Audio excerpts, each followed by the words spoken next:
a charming and spirited young mother. Oh, she was so vivacious, like a little firecracker.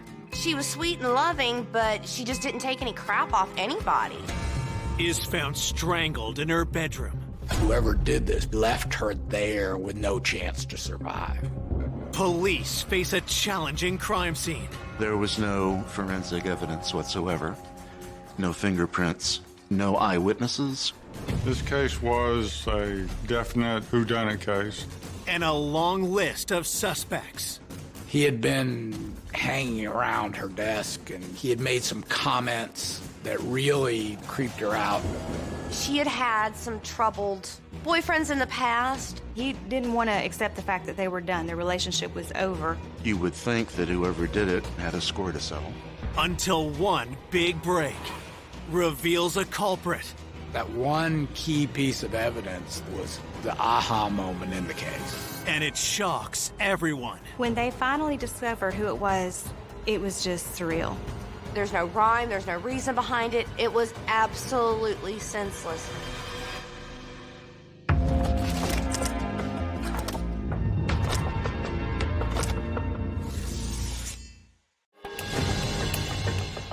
Just before 5 p.m. on a Monday in March of 1999, in the small bedroom community of Norcross, Georgia, police raced through the suburban streets in response to a 911 call. The only information that we had at hand initially was there had been a person discovered dead in an apartment. It was her fiance that had called 911. When we arrived at the scene, we spoke with the fiance briefly. The man tells detectives the victim is 20-year-old mother of one, Danielle Jennings. Her 2-year-old son is currently at daycare.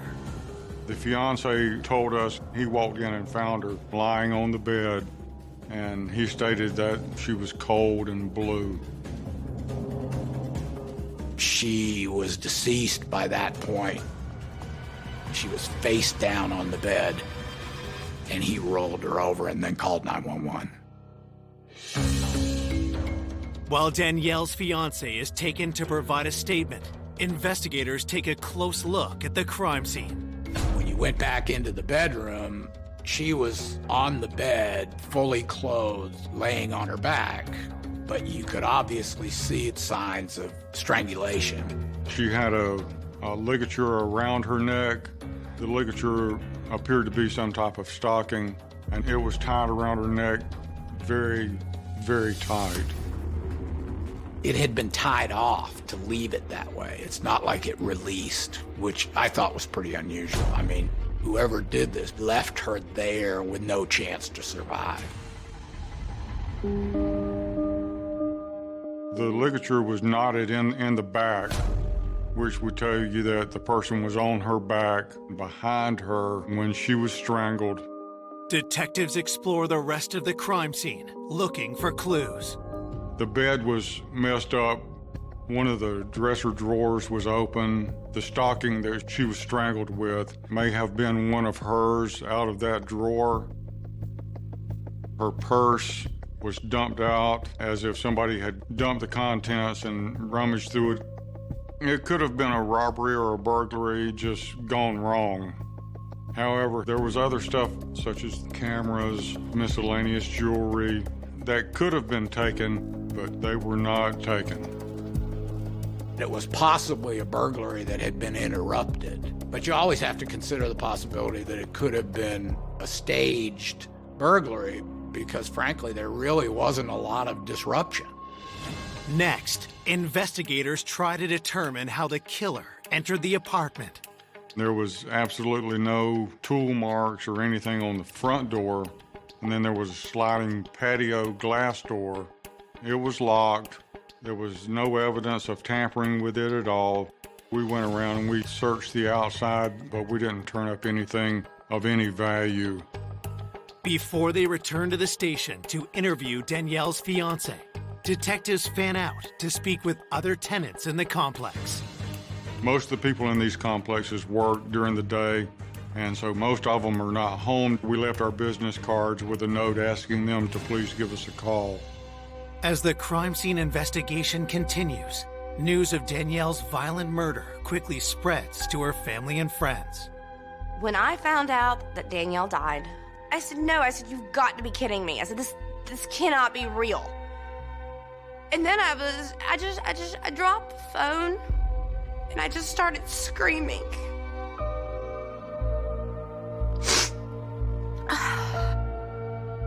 I was just absolutely in utter shock. How does one handle the information that your best friend, your sister, the person that you basically love more than anybody in this world is gone? Why would somebody do this to such a loving, caring, beautiful person? Born in Columbia, South Carolina in 1978, Danielle grew up with her mother and stepfather in Stockton, Georgia. Even in her youth, Danielle had a magnetic personality. She was beautiful, strong, tenacious, ferocious. She was very fun. Danielle was always ready to have a good time, to laugh. Oh, she was so vivacious, like a little firecracker. She was very tiny, but she had this big attitude. She was sweet and loving, but she just didn't take any crap off anybody. Danielle showed her resilience when she was left to deal with an unplanned pregnancy alone at the age of 16. There was never a doubt in her mind that she wanted to have that baby. She wasn't scared. I mean, she had brass balls of steel. She wasn't going to let her age stand in the way of being a good mother. Danielle gave birth to her son, Tristan, in 1996. She was so proud.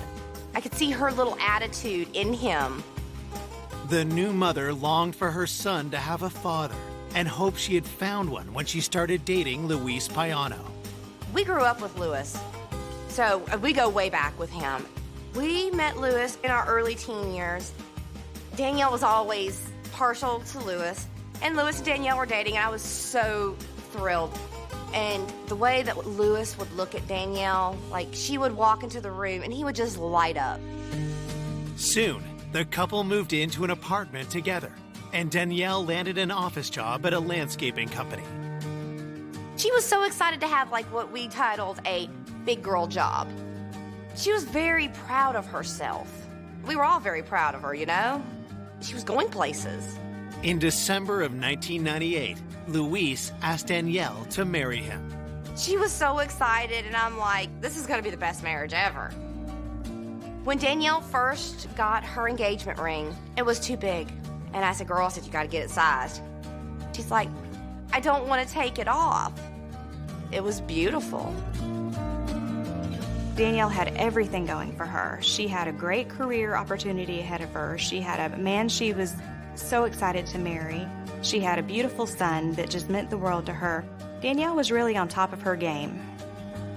She was probably the happiest I had ever seen her. Now, all Danielle's happiness and hope has been stolen by a cold-blooded killer. I could not even begin to fathom why somebody would do that to her. Back at the crime scene, investigators are searching for answers. The scene raised several questions. Of course, the most obvious was, how did whoever it was get into the apartment? Because there was no sign of forced entry. Was it someone she knew? We know, working off the percentages, that the person most likely to kill you is laying next to you in the bed. In this case, Danielle's fiance, Luis. Coming up, detectives unearth dark secrets. She had had some troubled boyfriends in the past. He was violent. He was abusive. You could tell when he talked about Danielle that it made him mad. He was just very, very creepy to me. And I know they had tumultuous fights. The person that did it could have been amongst us. And just as the case threatens to turn cold, We felt like we had hit a brick wall. I had a huge fear that whoever it was got away with it. a stunning revelation points to a killer no one suspected. The killer was much closer to home than anybody first thought. I don't think anybody saw it coming.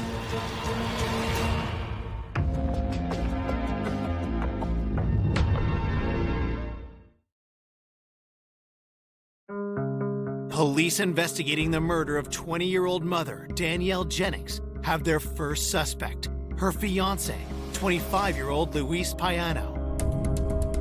Even though he's her fiance, everybody remains a suspect until such time that we solve the crime. Investigators question the distraught young man. He was very emotional, but romance can raise anger to a level sometimes that leads to homicide. Detectives begin their interview by asking Luis about Danielle's movements the day of her murder. He stated that he had been at work all day. The last time he had seen Danielle was when he left to go to work. According to Luis, they had both left the apartment at 6:45 a.m., but Danielle went back into the building to get something. He tells detectives that Danielle seemed distracted because of an upcoming work meeting. She was supposed to be having a meeting with management that day. She didn't feel easy about it. Luis says Danielle called him at work around 11:30 a.m. She wanted to see if Luis would have lunch with her, but he was tied up at work and he couldn't break free. They didn't have lunch, and later in the afternoon, he couldn't reach her. He called her at work, and then they told him that she had gone home at lunchtime, but she didn't come back from lunch after a couple of hours.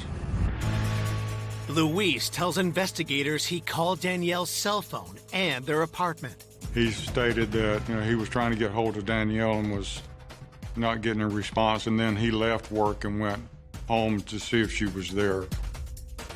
Luis said that when he got home, the front door was unlocked, and that really surprised him because they were pretty careful about keeping the front door locked. Detectives ask Luis about his relationship with Danielle. We wanted to find out if they had domestic issues. He said that it was a very good relationship and they were very much in love with each other.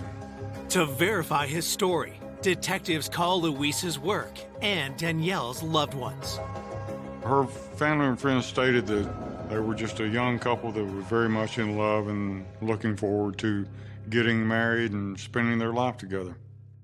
She had had some troubled boyfriends in the past, but Luis was on the up and up. I mean, he was setting up a financially stable life for him and Danielle and Tristan, and she loved him so much. Danielle's friends are adamant that Luis would never harm her, and his alibi seems solid. We were able to confirm that he had been at work all day through statements of his coworkers. As a result, he was eliminated as a suspect. Now you're on the hunt for other suspects. With Luis in the clear, detectives ask him if he knew of anyone who may want to harm Danielle. He brought up the name of Jeff, a co-worker of Danielle. She had filed a sexual harassment complaint against him at work. That piqued our interest a little bit. We immediately went to Danielle's place of work and we met with her supervisor and discussed what was going on. Danielle's supervisor tells detectives about the young mother's harassment complaint against her coworker. He was a middle-aged man. He worked at the same landscape company. He had a different job. He was in management. Danielle told her manager and supervisor he had been hanging around her desk and he had made some comments that really kind of creeped her out and acting inappropriately at work. There was a big age difference between Danielle and Jeff. He was 40, she was 20. He had asked her out for lunch, and she told him that she had a fiance that she loved, and he had made a comment to her that if he was 20 years younger, things would be a lot different. Danielle had briefly touched base with me about the situation that she was having at work. Dude was kind of crushing on her, and she was trying to get that, under control. But I said, just don't let it get out of hand. She filed the complaint. I kind of admired her grit. She wasn't going to take it. The company was very responsive to her complaint. They took it seriously. They moved quickly. Detectives note the timing when told of the company's response. That day that Danielle was killed, she was supposed to be having a meeting with upper management about the sexual harassment charge. Once we realized that the meeting had taken place that day, that was something that was suspicious. Talking with the management, we found out Danielle was anxious and nervous about the meeting. She was a relatively new employee when she made the complaint. That was one of the reasons she was so nervous, because his career was in a certain amount of jeopardy. Coworkers state that after the meeting, Danielle went home for lunch, but never returned. She didn't come back, and we knew that was consistent with the time of death. You had to think, where was the coworker at the time? Detective suspicions increase when they learn that Jeff was out of the office and did not return until late in the day. Was this too much of a coincidence? Could he have killed Danielle as revenge for her complaint? We definitely wanted to speak with him face to face.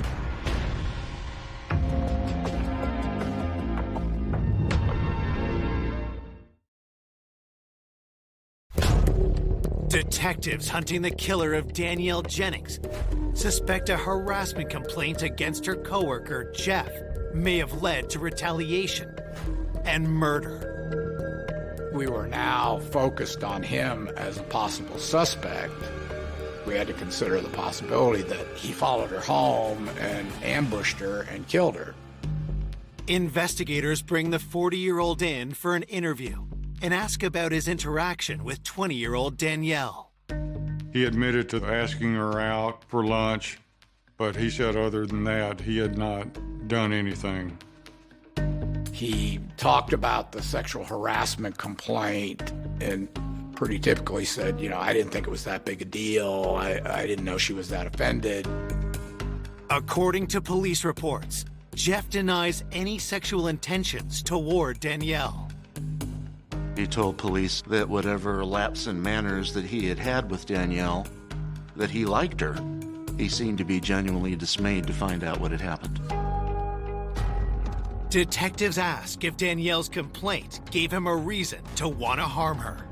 His first reaction was he was angry. He was adamant that he was not a suspect. And then he said it couldn't have been me because my truck was broken and I was on a job with somebody else, with a coworker, and I can prove it. Jeff provides investigators with the name of the coworker he claims to have been with. We immediately ran down his coworker at like 1 o'clock in the morning. This guy verified that he was with him all day till the close of business, that they were together. With his alibi confirmed, police eliminate Jeff as a suspect. 24 hours after Danielle's murder, the enormity of her death is only just starting to hit home for Danielle's loved ones. Things like that didn't happen where we grew up. I could not believe somebody would do that to her. It was just the most nightmarish thing I could imagine. It made me question God. Why would you let something that horrible happen to her? I didn't want to accept it. I couldn't sleep.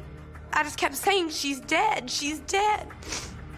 Danielle should not be dead.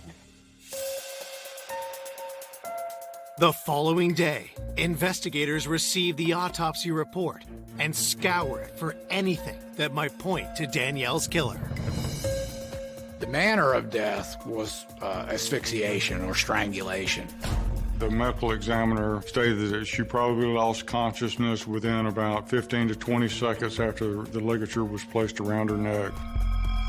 It seemed clear that she had been surprised by her attacker, had no time to move, had no time to strike back. It's almost like it came out of nowhere. We knew from the positioning of the knot, someone had come up behind her with the nylon stocking, pulled it tight until she lost consciousness, and then tied it off to kill her. She had not been sexually assaulted. There weren't any other injuries. There weren't any defensive injuries. This case was a definite whodunit case. There was no evidence found at the scene that could help us. There was no forensic evidence whatsoever. No transfer of skin, no fingerprints, nothing a lab could look at. After striking out with the autopsy, investigators revisit the theory that the homicide was a robbery gone wrong. We don't live there, so we don't know what's supposed to be there and what's not. We asked the fiance to go back through the apartment with us and tell us what he sees missing. The smallest detail sometimes helps point us into the direction of a suspect, but nothing was missing according to the fiance. At that point, we had absolutely nothing to go on other than the stalking that she was strangled with. Detectives ask Luis if he recognizes the stalking. We wanted to know whether it came from her. It was a tan, knee-high women's stocking, and he said that she never wore anything like that, and we didn't find any in the apartment. Whoever did this brought that with them. The homicide was brutal, violent, and vicious. It lent itself to a personal motive. You would think that whoever did it had a score to settle. Louise told us she had had some tumultuous relationships in her past, so we pursued that angle. Investigators asked Danielle's friends about her previous relationships.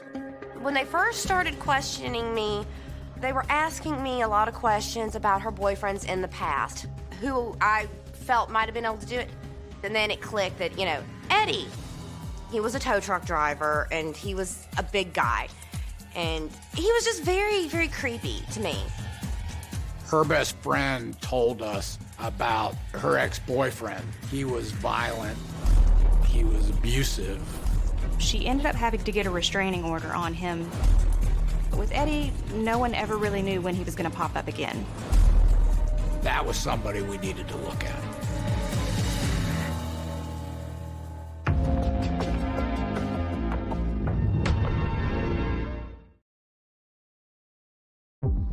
Two days after the murder of 20-year-old Danielle Jennings, friends have alerted investigators to Eddie McElwaney, an ex-boyfriend with a violent history. We learned a lot about her former boyfriend. We learned that she had begun to see him when she was a teenager, when she was younger. Friends reveal Danielle started dating Eddie shortly after she became pregnant from another relationship. But Eddie's behavior soon raised red flags. As they got more serious, he became more possessive and controlling, and he definitely wanted to start isolating her from her friends and family more. I didn't want to be around him. I did not like the way he made me feel. I didn't like the way he looked at Danielle. I mean, he would sometimes look at her with disgust. And I know they had tumultuous fights. We learned it had been an abusive relationship, physical and emotional. I mean, she would stand up to anybody, but as tough and as a badass as she was, I think she was a little bit afraid of him. Things only got worse with Eddie when Danielle gave birth to her child. Her family and friends stated that shortly after her son was born, Eddie was getting involved in drugs, and that was finally the straw that broke the camel's back, and she ended the relationship with that. Danielle moved out and tried to start fresh, but Eddie had other plans. She knew it was going to be difficult, but she didn't realize that Eddie was not going to leave Danielle in peace. He didn't want to accept the fact that they were done, their relationship was over. She never knew when he would turn up around the corner, when she just wanted to be left alone. She had gotten a restraining order against Eddie because he had been stalking her. He had been driving back and forth in front of her house. He had gone to her work, and she was in fear that she was in danger. We found out that he had violated the restraining order several times. He would call her, leave voicemails for her. He would drive by her house several times a day or night. When police ask when Eddie last contacted Danielle, the answer is troubling. Danielle's family had told us that within the last few months, he had been calling her, trying to get her to talk to him, but she would just hang up on him. Could Eddie have shown up at Danielle's apartment the day she was killed, leading to a deadly confrontation? I've seen a lot of domestic abuse cases, so I knew that there was a possibility that with his past that he could have done something like that. Investigators track down Eddie and bring him in for questioning. In the interview with Eddie, he was kind of belligerent and unhappy to be there and a little bit hostile. You could tell when he talked about Danielle that it made him mad. What we saw with Eddie certainly had all the earmarks of a domestic violence case. When questioned about his relationship with Danielle, Eddie's responses raised detectives' suspicions even more. When he was asked about the relationship, his version was a little bit different. He never mentioned any abuse. He thought everything was great. We asked him when was the last time that he had had any contact with Danielle, and he said that he had not talked to her for at least a year or longer. We know that he's lying about that. From speaking with Danielle's family and friends, we knew in the last several months he had been calling her. At that point, he's looking pretty good. So you have to determine where he was at the time of the crime. Eddie tells detectives that he was working many miles away from where Danielle was killed. He said that on his job as a tow truck driver that he had to go out of state. Investigators immediately look into Eddie's alibi. His boss verified that he was out of state and he was able to produce hotel receipts, gas receipts that showed that he was actually out of state at the time of the crime. Whenever he responded to a legitimate call, he had to log it, and his whereabouts could be verified throughout the day. That is a pretty tight alibi, so he was eliminated as a suspect. It's another dead end for detectives. Once again, we're knocked for a loop and we're back to ground zero, and he moves down the line and we're looking for somebody else. It was infuriating. It was frustrating. I had a huge fear that whoever it was got away with it, because people get away with murder every day. I was really hoping that the detectives would find something, because you're sitting here trying to point a finger at somebody that you don't know who. There was this air of suspense around everything because we didn't know at that time who had killed Danielle. The person that did it could have been amongst us. We had basically eliminated everybody who was close to the victim. When you get to that point of an investigation, you don't have anywhere else to logically follow up. With no more leads, the investigation is at a standstill. We felt like we had hit a brick wall, and then we got a call that changed everything.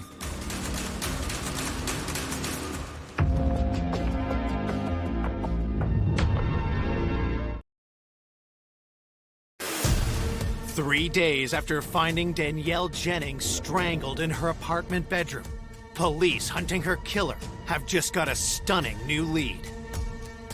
We received a phone call from a Miss Kirk that resided at the apartment complex. The woman tells detectives about a disturbing incident that took place a week before Danielle was killed. She was awakened one morning by someone knocking at the door, and she looked out the peephole but didn't see anybody there, so she went back to bed. And a few minutes later, she hears the front door open, and the maintenance man is standing there. The maintenance man says that he's there for a work order. However, Miss Kirk says she felt very uncomfortable the entire time that he was in there because he was always staring at her, like he was more preoccupied with her than he was completing the work order. The woman cannot provide the name of the maintenance man, but she gives a description to police. Detectives head back to Danielle's apartment complex to investigate. While speaking with the management at the complex, we found that there was another case similar in the past from a Miss Bruno that lived in the apartment complex. Management told the detectives that someone had walked into this woman's apartment She had, of course, asked him who the heck he was. What are you doing in my apartment? And he said maintenance, and claimed that he was there to change light bulbs. And she said, I don't have any light bulbs to change. He kind of mumbled and stumbled, and then, maybe I have the wrong apartment, and he backed out and left. It was so similar to the other one, which of course raises our eyebrows. The complex was big enough so that there were several maintenance workers, but only one closely fit the description given by the young ladies. That would be Calvin Oliver.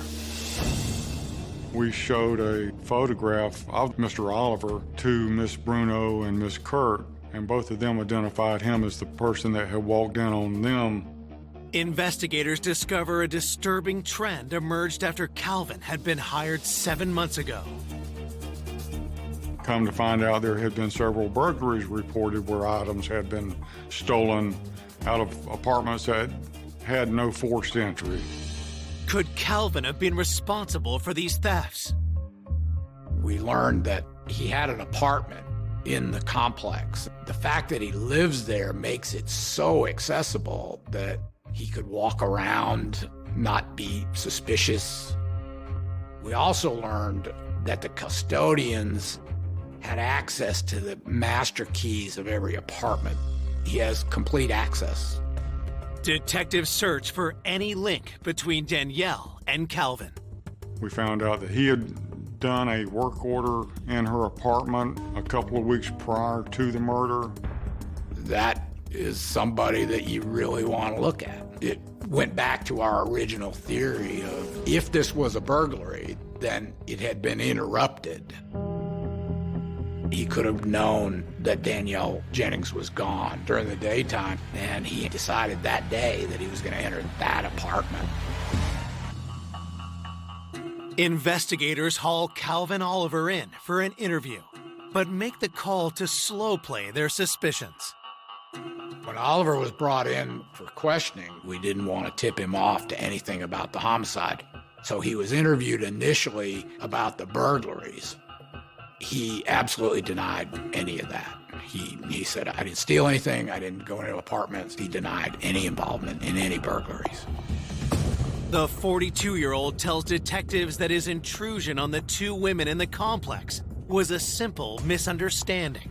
Once we got around to interviewing him about the murder, the first question was, did you hear about this? It was kind of odd. You would have thought that a person who worked in that apartment complex and was there every day would have heard everything about it. He went, yeah, I think I heard something about it. I don't know much about it. I don't know that woman.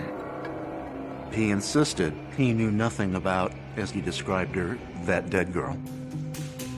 All he admitted to knowing her was that he had done the work order in her apartment.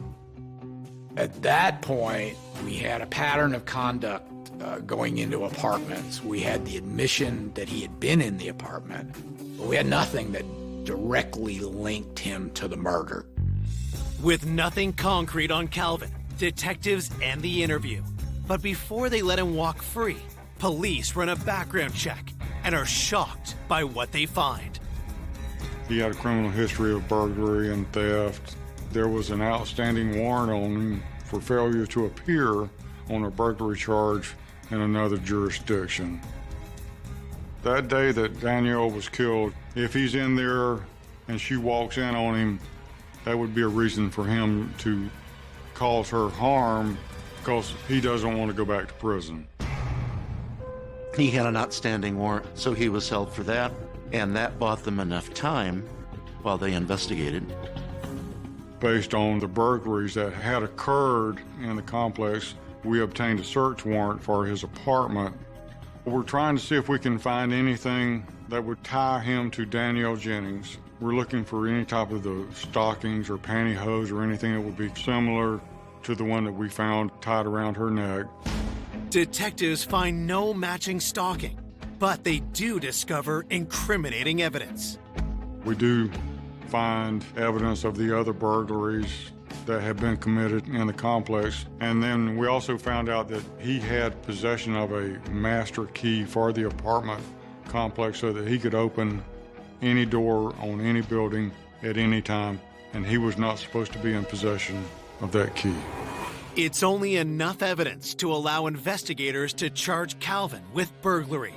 We concluded that search with those items, but nothing was found relevant to the murder. You really don't have anywhere else to go at that point. We don't have a stocking, we don't have anything that ties him to Danielle or her apartment at all. That's where we were until Luis called. Out of the blue, he said, "Do you have the engagement ring?" We told him, no, we don't have a ring. We didn't know one was missing.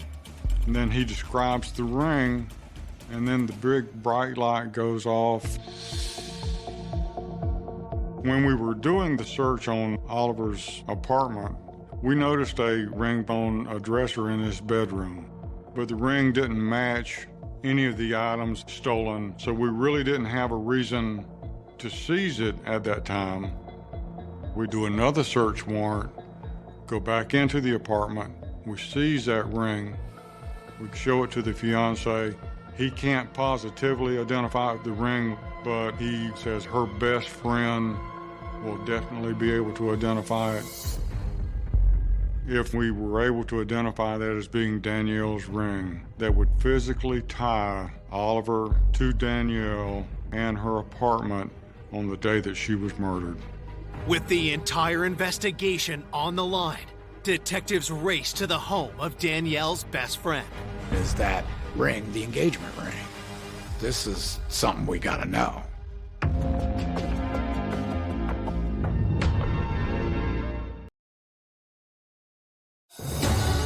Investigators believe the key to solving the murder of Danielle Jennings is her missing engagement ring. If we had that ring, then we had the killer.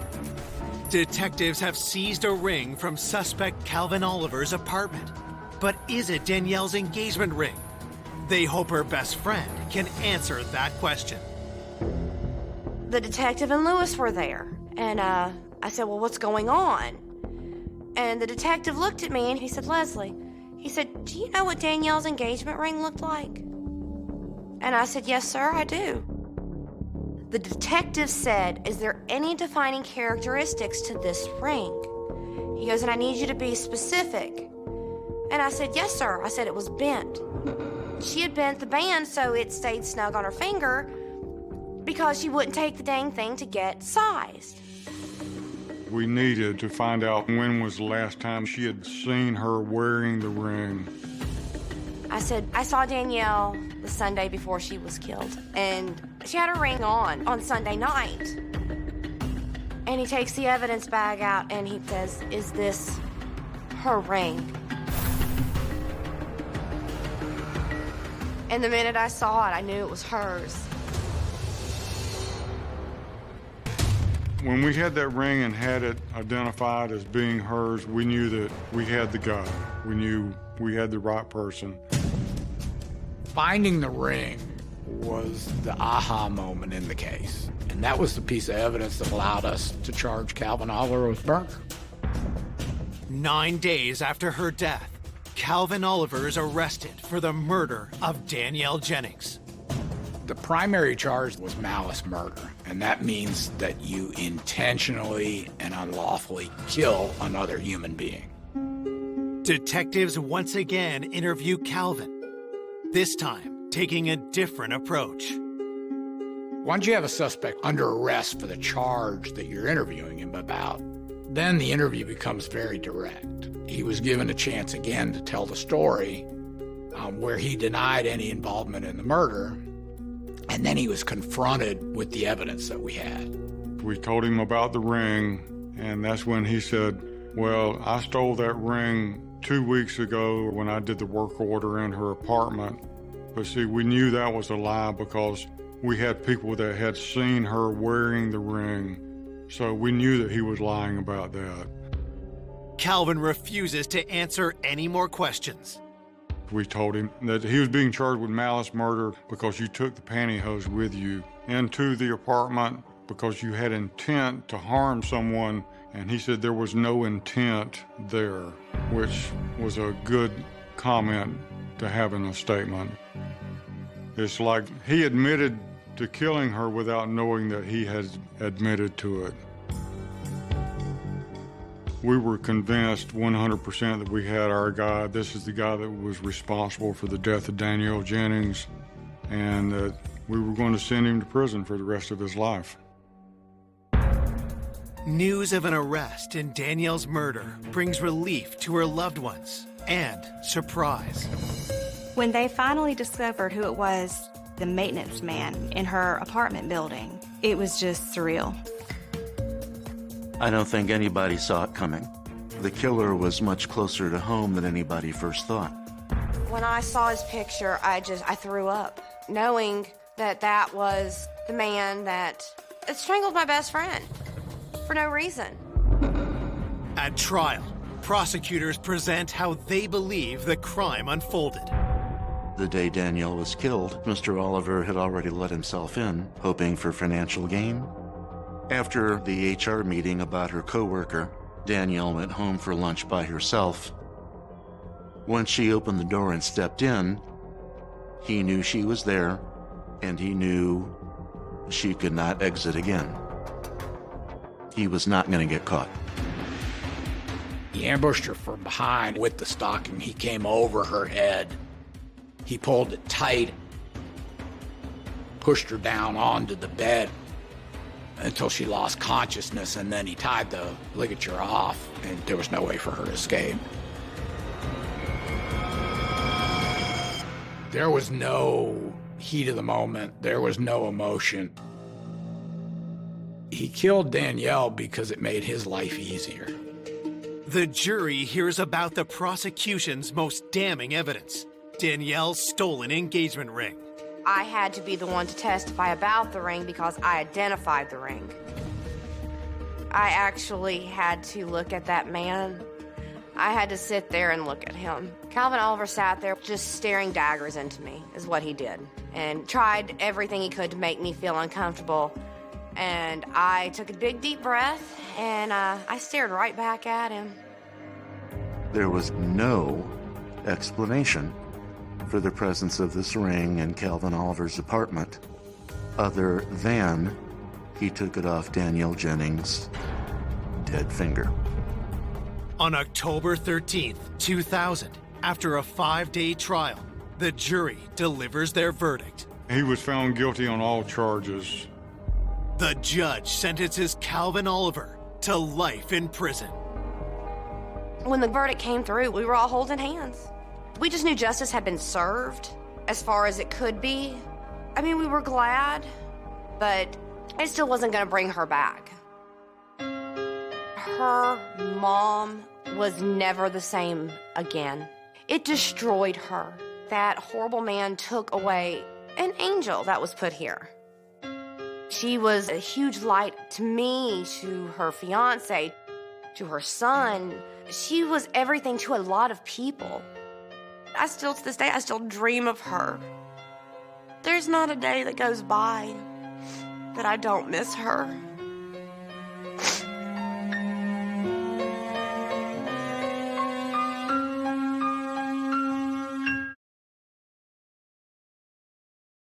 A devoted couple building the perfect family. They were both very committed to adopting children that had a difficult past. Everybody in the family loved her. Murdered in a night of unspeakable horror. She saw a man with what appeared to be an axe. Her skull was split with a maul. Who could have wanted Bob and Kay Swartz dead? This person had threatened to kill them. We couldn't rule out anyone. We just didn't know. And what detectives uncovered has everyone blindsided. I didn't have a single suspicion. I would have never thought. The relatives were in disbelief. The expected killer hadn't done it. The unexpected killer had done it. Nobody in a million years would have expected them to commit one of the most heinous crimes in the history of Annapolis.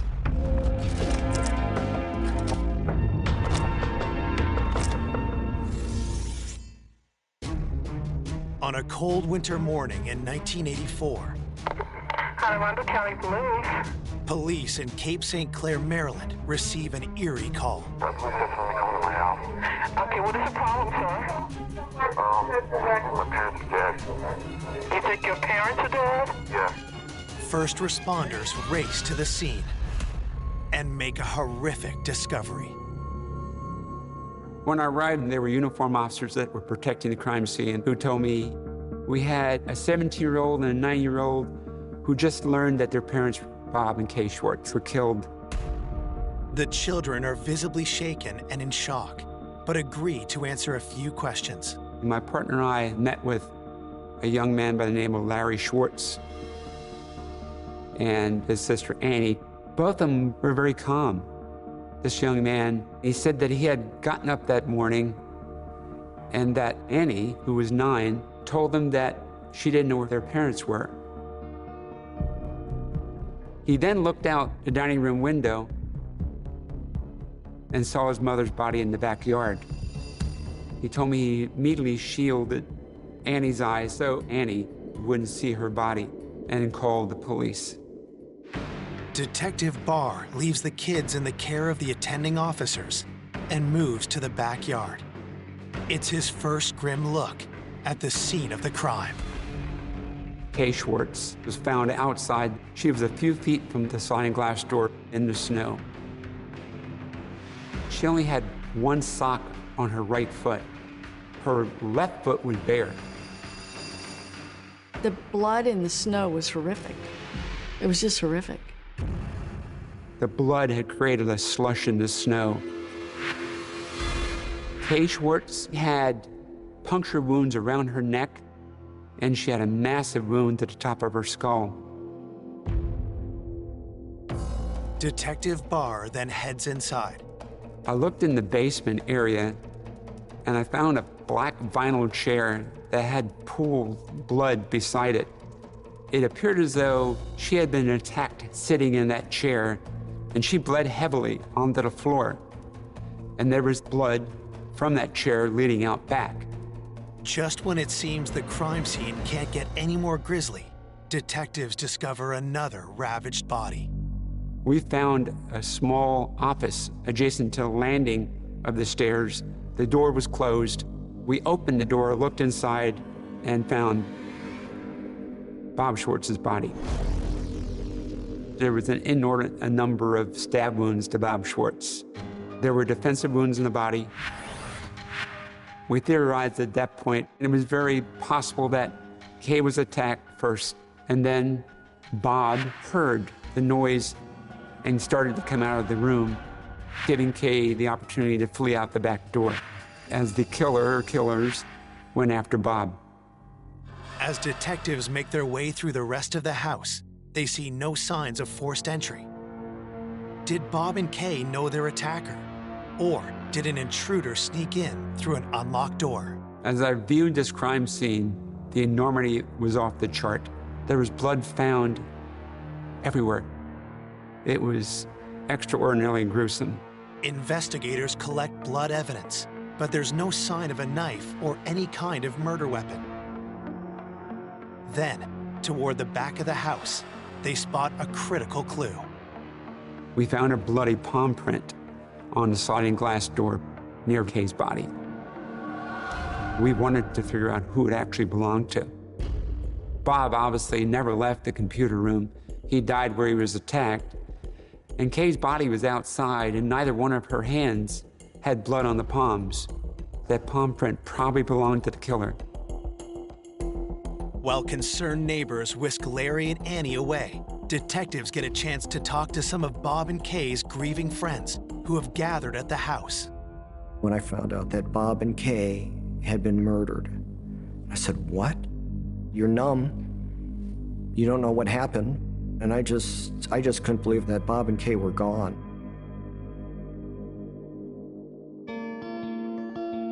Bob and Kay Schwartz met at the University of Maryland outside Washington, D.C. They were both getting their master's degree in education. They both wanted to be teachers. He was 35, she was 27. She fell in love with him, and maybe 18 months later, they married. They were very involved in all kinds of church activities. Kay and Bob were intimately involved. Everybody seemed to know them. Everybody felt a connection with them. Bob was an engineer of sorts, worked at NASA Goddard down in Greenbelt, Maryland, in the space program on some level. Bob had to be a pretty clever man because he was involved in computers back in the dark ages, 1984. He was always very positive. He was funny, quick sense of humor. Kay was the fun-loving, carefree spirit, beloved by everyone who knew her. Always wanted to be a teacher, became a teacher. They wanted children, but Kay was unable to have children.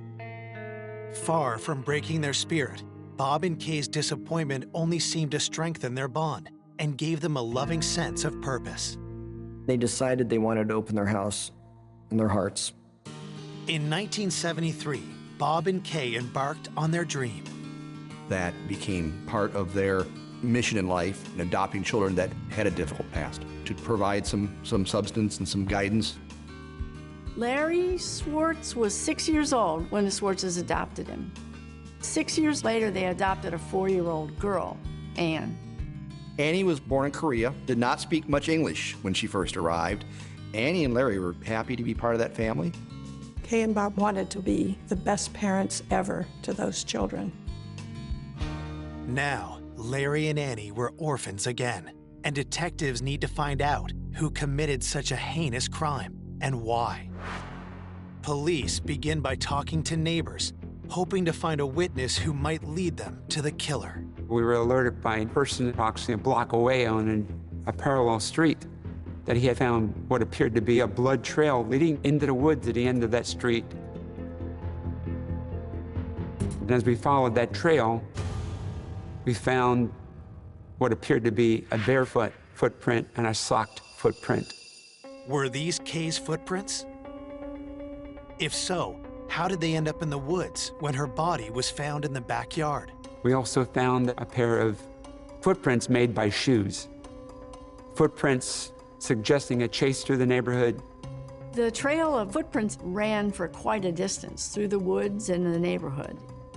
The footprints seemed to suggest that after stabbing Bob to death, the murderer went after Kay one last time. In my opinion, it appeared as though Kay Schwartz was fleeing from her killer, and at some point, a person caught up with her and then walked her to the back of the home where she was killed. At the end of the trail, detectives make one more pivotal discovery. Searching through the woods, my sergeant found what appeared to be a murder weapon. It was a wood-splitting maul. There appeared to be blood on the maul, along with hair. But the handle appeared to have been wiped clean. There wasn't any blood on the handle at all. Detectives send the maul to the lab, but find no trace of a knife anywhere. It's a puzzling scene that offers them few clues. It was a very difficult crime scene to try to put together in your mind what may have happened or how did this occur. At this point, we only had 2 children, Larry and Annie, who could provide any information. When detectives circle back to them at the neighbor's house, they do their best to help. Annie related to us that she had awakened in the middle of the night to her father's screams of "help me, help me." She continued to tell us that she went to investigate and she walked to the door that exited to the carport. At that point, she saw a man walking away with what appeared to be an axe over his shoulder. And she described the person as very tall, with curly hair, and asked, "Was that person as tall as me?" She said, "No, he was taller." Detectives speak to Larry next, but suddenly the 17-year-old seems nervous. Does he know something about the man Annie saw in the yard? When we pressed Larry, he said that Michael was 6'4". Detectives stop cold. Who is Michael? And very quickly, I established that Michael Schwartz was a brother of Larry. As it turned out, Bob and Kay Schwartz had adopted 3 children. Michael, who was also 17, no longer lived with them. but it wasn't clear why. So at that point, we were very, very eager to talk to Michael. Coming up, investigators uncover bad blood and dark secrets. They send him to a state mental hospital. Detectives uncover startling clues. Nobody expected anything like this to happen. It became almost unbelievable. Was there more than one person with a score to settle? This person said, I could stick a knife in his back. We didn't know what we were dealing with.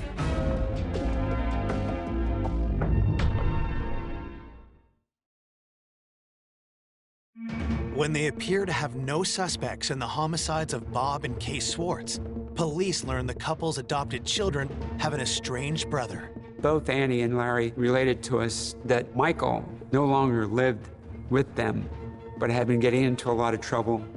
Detectives are anxious to know more. Could Michael have possibly wanted to harm Bob and Kay? As we spoke to relatives during the investigation, Michael was quickly identified by them as someone we should look at very closely. Michael had made threats internally in the house.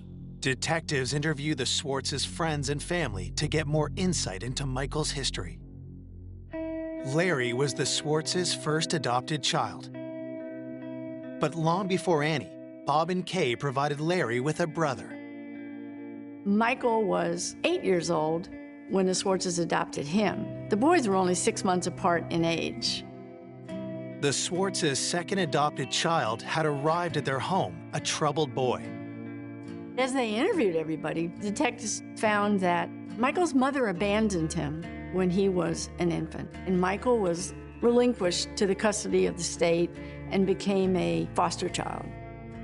He went through a series of 6 foster homes before the Swartzes adopted him. Bob and Kay were determined to turn Michael's life around, but the boy's difficult past wasn't easy to shake, and the problem started almost immediately.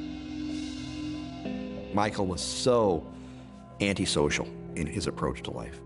Michael was having behavioral issues at home, not obeying his parents on a consistent basis, smarting back, profanity. As the boys grew older, Michael continued to struggle. But that didn't stop Bob and Kay from having high hopes for both their children.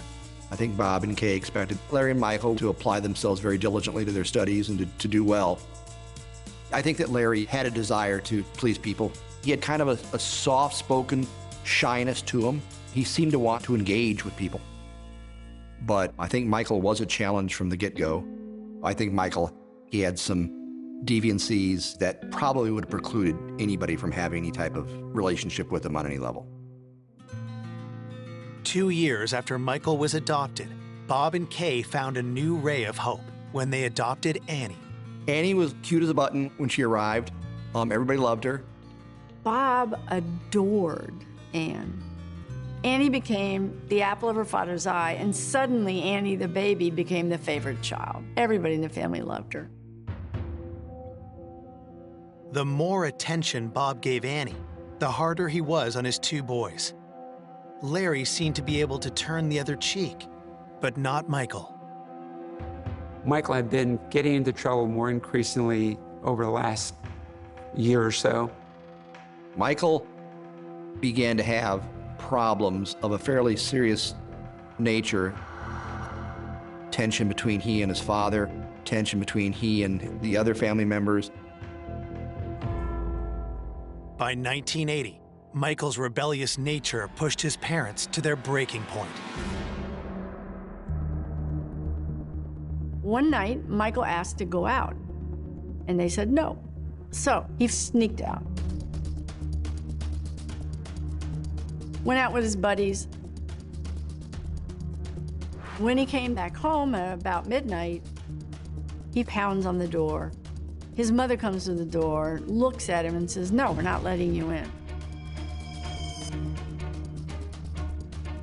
He goes over to a neighbor's house, spends the night, goes to school the next day on his own.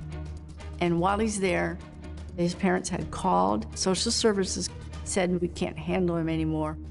After 5 years of struggling with Michael, Bob and Kay were so concerned about his volatile behavior that they asked the state to place him with another family. He never lived at home again. It was just a very difficult situation. Bob and Kay loved him, but they felt there was nothing they could do for him. While Bob and Kay tried to stay focused on Larry and Annie, Michael's state of mind seemed to deteriorate. Michael had been in a reform school, and he got in a fight and got in some trouble, so they sent him to a state mental hospital for evaluation. And that was just a few weeks before the murders. He was staying at this facility. The Crownsville State Hospital Center was terrifying, faceless, institutional, decrepit buildings, straight out of a Stephen King nightmare. Had Bob and Kay's rejection led Michael Schwartz to commit a cold-blooded murder? Detective Barr and his partner decide to make the short drive to Crownsville and ask Michael for themselves. He was interrogated by these talented homicide detectives. Michael's denying. Michael's words say one thing, but to the detectives, his appearance tells a different story. They did notice it. Michael had very noticeable marks on his long neck, and he clearly had an injury of some kind there.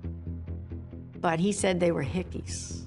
Detectives keep pushing, but Michael is adamant that he was at the hospital on the night of the murders, and the hospital records back up his claims. We learned from the staff that their logs indicated that Michael had been there all evening. He has what appears to be an ironclad alibi. I mean, he is in a locked ward in a state mental hospital. The police weren't so sure. A lot of people weren't so sure. It was very lax at this Crownsville State facility. It's not a prison. It's just a hospital. Detectives aren't completely convinced of Michael's alibi, but they don't have enough to arrest him either. And soon after that interview, Michael Schwartz lawyers up. Of course, I finally got to him. I did what all defense lawyers do, which is to say, don't say a word to anybody about anything. He was never interrogated again. Michael won't talk, and the lab has found no useful prints on the handle of the splitting maul. But detectives know one key piece of evidence from the crime scene that could tell them everything they need to know. During the investigation, there was a bloody palm print recovered from the sliding glass door. We had examined both victims. Neither one had blood on the palms. If detectives can prove Michael Schwartz left that print, they'll have their murderer. But that's easier said than done. This evidence was difficult to analyze. We were very limited in 1984 with what we could do. This would involve the evidence being sent to the FBI laboratory in Washington.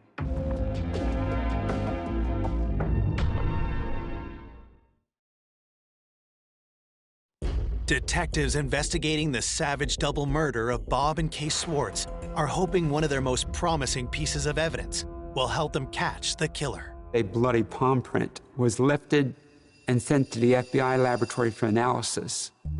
We knew that it would probably take a long time to get those results. While the feds in Washington do their careful work, the shocking news of the murder spreads. There was a tremendous uproar in the community about this murder. A couple were murdered in their own home. A crazed killer chasing a woman through the neighborhood. There was a lot of pressure to solve the case. That pressure only mounts when detectives receive the coroner's report. It's a grim account of a seemingly psychotic attack. The wounds to Mr. Schwartz numbered 17 in total, and in fact were lethal. Both his right and left carotid were severed during the attack. On Kay Schwartz, the autopsy showed that she was stabbed 7 times around her neck area, but they were very light wounds, tentative, and then her skull was split with a maul. Detectives still haven't been able to locate the knife used in the attack, But the coroner's report does appear to confirm that they're on the right track. According to the medical examiner, we had the right theory about how this may have occurred. Kay was stabbed in the basement, got up to flee. The killer would have chased Kay Schwartz as she ran from the neighborhood and into the woods, then back to the house where she was killed. Is it possible Michael Schwartz eluded security at the Crownsville Mental Hospital and committed this crime? If so, detectives need to understand why. I think it's fair to say there was tension in the house. Bob had a bit of a shorter fuse than Kay and had a little bit less willingness to be tolerant of some of the children's shortcomings. Neighbors tell detectives a story they remember from a few years before, when Michael was still living with the Schwartzes. Michael got in trouble for some sin, fighting on a school bus, something like that. And his father decided physical labor was what he needed. So he gave him this heavy wood splitting maul and said, take this stump out of the front yard, the dead tree stump. It was massive, a massive thing. There was no way Michael could get it. But he just swung it again and again and again. Neighbors told us that Michael chopped at that tree every evening for up to 3 hours. And approaching a month later, the stump was still there. This boy had blisters on his hands. Michael was seething and getting more and more angry. Everybody said Michael had threatened to kill his parents. Could the maul that was used to teach Michael Schwartz a lesson have been the same one that ended Kay's life? Michael told his mother, Kay, that I could walk up to Bob and stick a knife in his back, kill him, and no results would befall me because I'm a juvenile.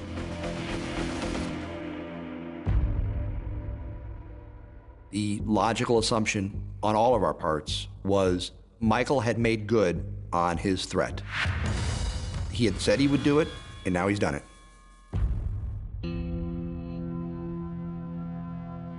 Four days after they were found brutally murdered, Bob and Kay are laid to rest. The funeral, I had replays of having moments with them. I always admired them. Like, why would somebody kill them? The couple's obedient children, Larry and Annie Schwartz, have been staying with friends of the family, while their brother still resides at Crownsville. Michael Schwartz was allowed out of the hospital to come to the funeral, and at the cemetery, both boys stood over the grave and shook holy water, one into Kay's grave, the other into Bob's grave. Off to one side, the two detectives on the case stood in their suits with their sunglasses in the cemetery. Everyone gathered around, gave them their support. But most people believed it was Michael who had done it. Many note the suspicious red marks still visible on Michael's neck. Talk spreads through the community. The newspapers were saying that Michael was a suspect. But even though he was in Crownsville at the time, there was some question about the accountability there, and maybe he could have gotten away and done it. With lingering concerns over Michael's alibi and the security at Crownsville, detectives decide there's only one way to find the truth, once and for all. Wanting to make sure that we had crossed every T and dotted every I, my partner and I decided that we were going to follow up and visit that mental hospital again. We wanted to make sure that it was impossible that Michael would never have been able to leave undetected. So we asked the staff to lock us in the ward where Michael was committed. If Michael could have gotten out of that, there was a chance Michael had done it.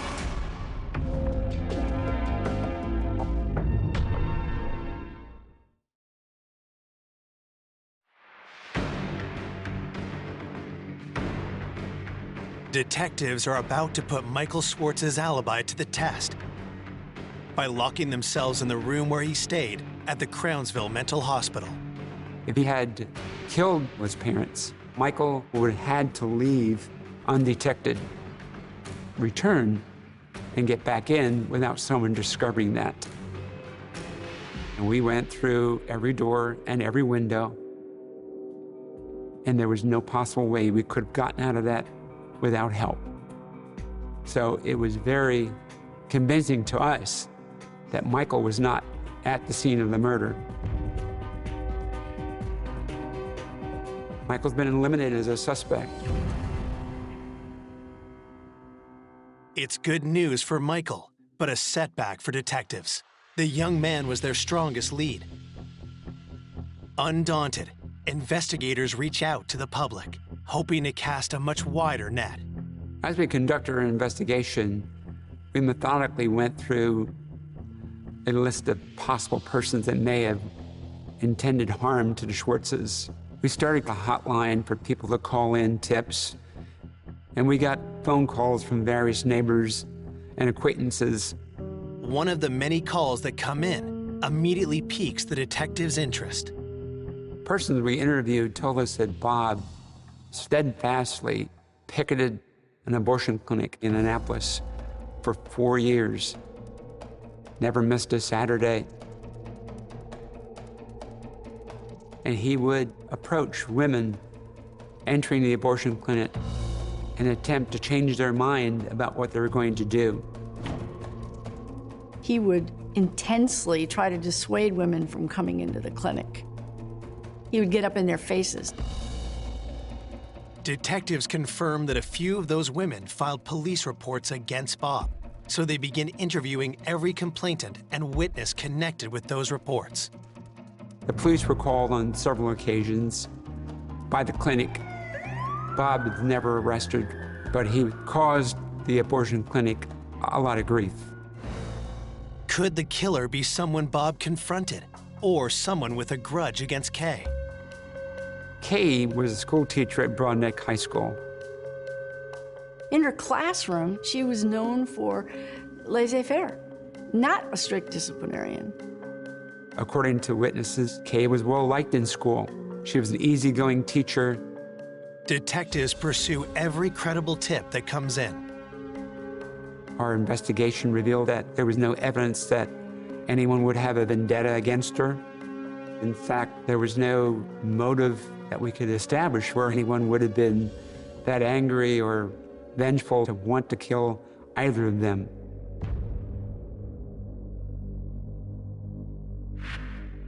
"8 days after the brutal double murder, investigators have hit a wall. With no fingerprints on the splitting mall and their single most promising piece of evidence still under analysis, detectives are all out of options. Undaunted, they decide to start fresh, poring over every piece of evidence they do have, starting at the very beginning. Colorado County Police. Okay, what is the problem, sir? My parents are dead. You think your parents are dead? Yes. This time, investigators hone in on something they didn't notice before. When I listened to the 911 call, Larry Schwartz said, "My parents are dead." My parents are dead. However, he told the first police officer on the scene that he hadn't gone downstairs. His father was in the basement. At that point, he was only known that his mother was dead, not his father. So there's an inconsistency there. It didn't make sense.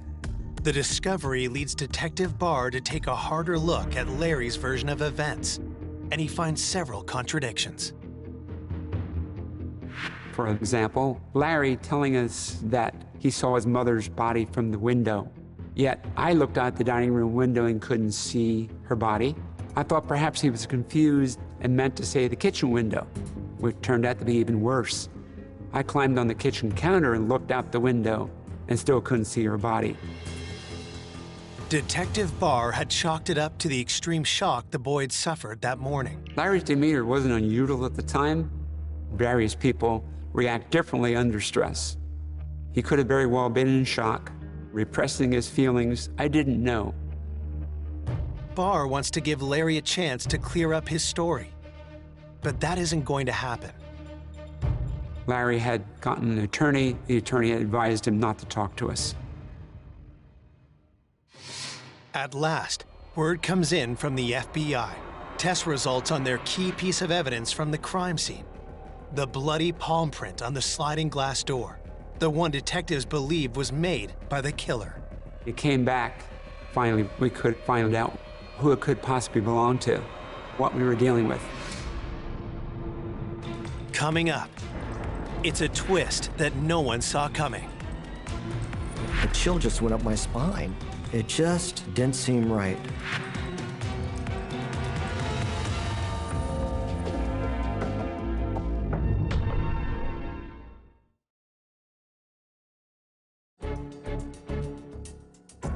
Detectives working to catch Bob and Kay Schwartz's killer finally had the results of their key piece of crime scene evidence from the FBI's forensic lab in Washington, D.C. I was notified by the FBI laboratory that they had positively identified the bloody palm print recovered from the sliding glass door. The results confirm what detectives believed months earlier. The palm print belongs to one of Bob and Kay's own children, but not the child they suspected. It came back belonging to Larry Schwartz.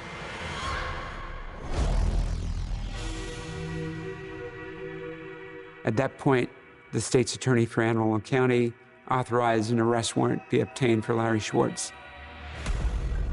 Authorities charged young Schwartz as an adult with 2 counts of first-degree murder. When the news gets out, it causes an uproar in Cape St. Clair. Michael Schwartz was known as the bad kid in the family, not handsome, likable Larry. A chill just went up my spine. It just didn't seem right. I didn't have a single suspicion. It was very difficult to accept that Larry had that type of violence within him. Larry was seen as this model, mild-mannered son. Nobody in a million years would have expected him to commit one of the most heinous crimes in the history of Annapolis. The community was in denial. The majority of them were convinced that Michael Schwartz had done this. There was certainly a lot of speculation about whether we had the right person or not. It was very hard for people to believe that he could have done it. I think that they just felt there was more to this. There was more going on than any of us could understand. Why would a docile youth, beloved by everybody, explode in a rage and stab both his parents? Why? Everybody wanted to know the answer.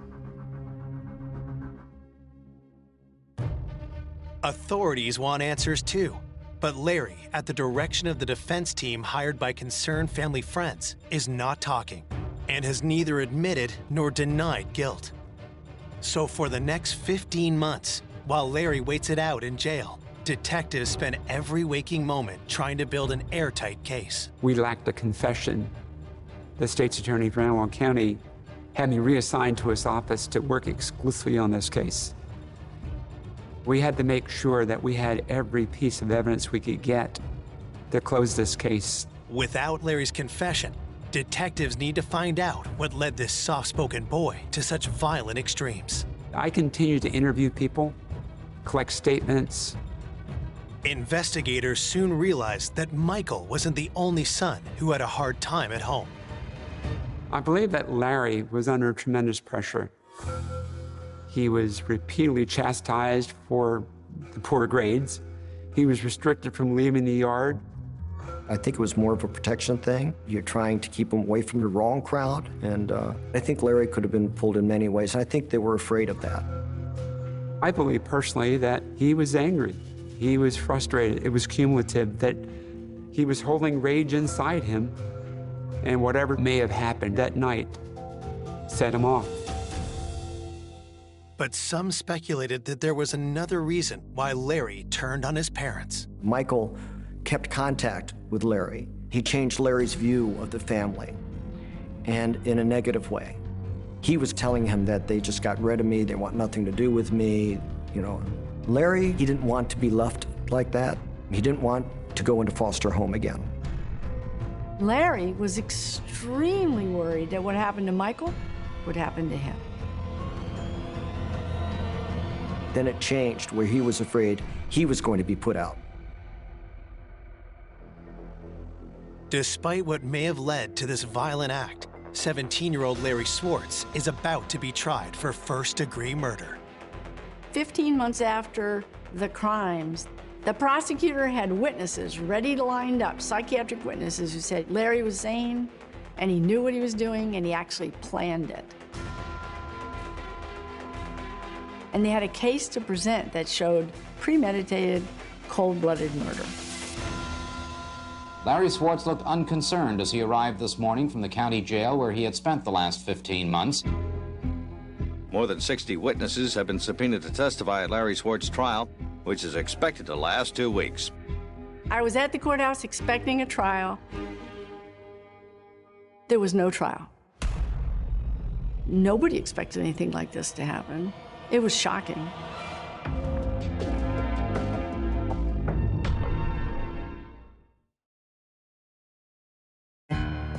After detectives and prosecutors have labored more than a year preparing their case against Larry Swartz for the murder of his parents, a last-minute maneuver by Swartz's legal team has brought everything to an unexpected, screeching halt. The trial is called off. Larry had confessed to his attorneys. He broke down. He broke down sobbing and heaving, and he said he did it, he was guilty, and he just killed them. Finally, authorities have their confession, leaving behind any doubt of Larry's guilt. Ultimately, the expected killer hadn't done it. The unexpected killer had done it. Now, the state's attorney's office has to decide what punishment could possibly fit this crime. The state agreed to a plea of second-degree murder. The prosecutor recommended a 20-year sentence with all but 12 suspended. The judge agreed to make it concurrent as opposed to consecutive. I've never seen a case that lenient. The state's attorney wanted me to take Larry to the confinement facility. He knew that if I took Larry, there was a potential for Larry to tell me why he did this and how did it really occur. And I sat down with him and asked him to tell us, Larry, why did you do it? He didn't answer me. And I pressed him again, and he said, I just lost it. He said that he had come home from school that day, and later in the evening, his mother had asked him how he had done on his tests. And he knew that he had failed Spanish, and she had been writing him about not doing well in school. And she made a caustic remark about his grades, having you probably failed them, meaning the tests.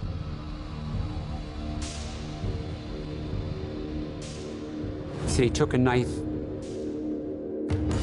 and he stabbed her repeatedly about the neck.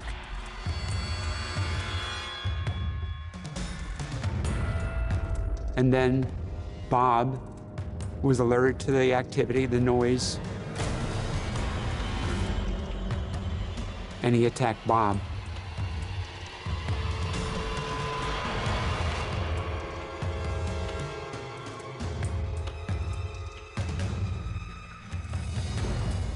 Larry never did explain or admit to chasing Kay through the neighborhood. I found out during the autopsy that she had been stabbed through her esophagus, so perhaps she couldn't scream. With sheer terror, running for her life, Larry did admit to putting the splitting maul into his mother's head.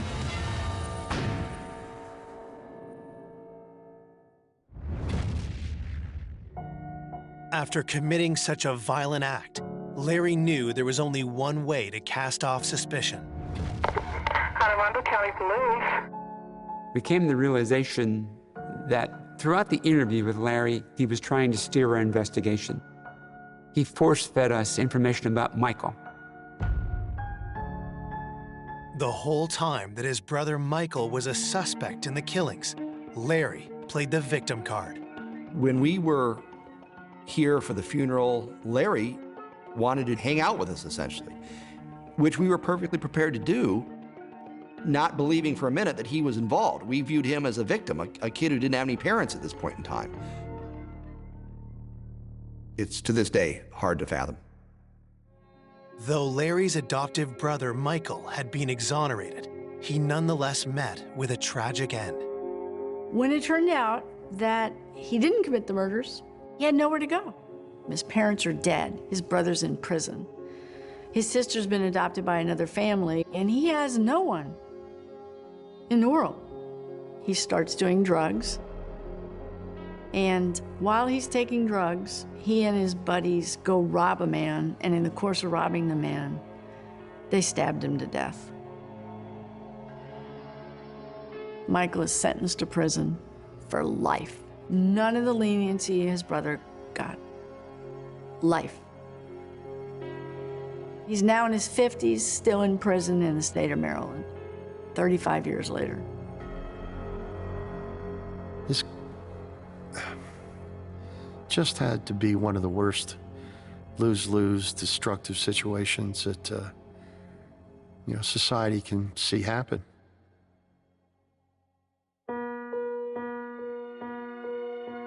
Looking back over this case, I have empathy for both Michael and Larry.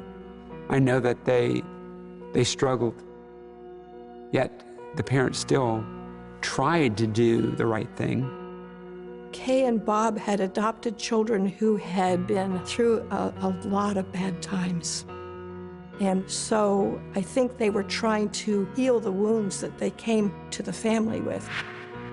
For both Michael and Larry, I could understand the frustration, the anger, but I couldn't understand the murder. That's the part I didn't understand.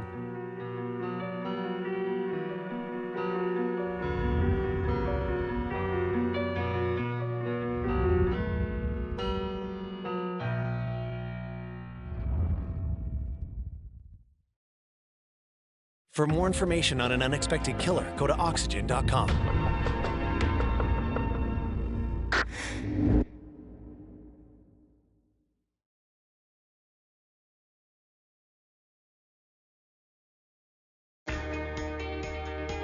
A college student with a bright future. He was a journalism and history major who planned to go to law school. He had a huge social group. He was very well liked. Is found murdered in the middle of town. The wound was so deep, the blade of the knife nicked the spine. Sending police hunting for an elusive killer. This case was a true mystery, a true whodunit. He was depicted as a promiscuous young man who could have been killed by anybody. And when they catch him, it leaves everyone blindsided. They did not want to believe this was true. And that was pretty surprising. When we figured out who did it, I refused to believe it.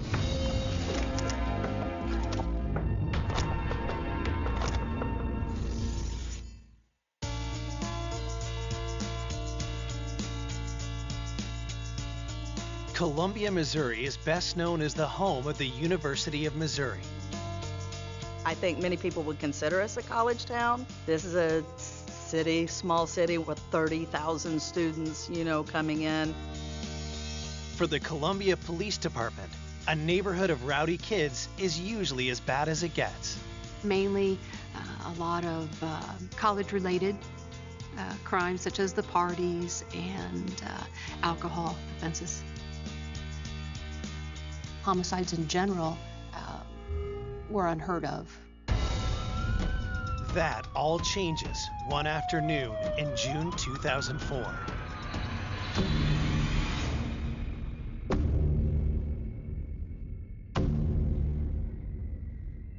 I received a call that someone had found a body in the East Campus area, and because I'm the East District Commander, I headed towards the scene.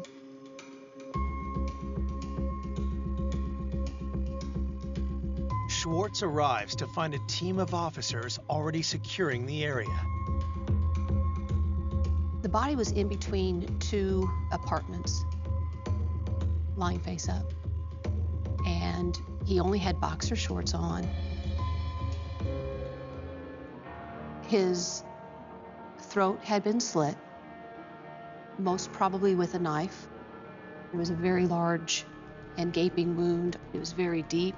There was a few other abrasions on the upper body. So it was a very violent action, just a very violent crime. I was a student in college, and seeing this in a place I knew really well was tough.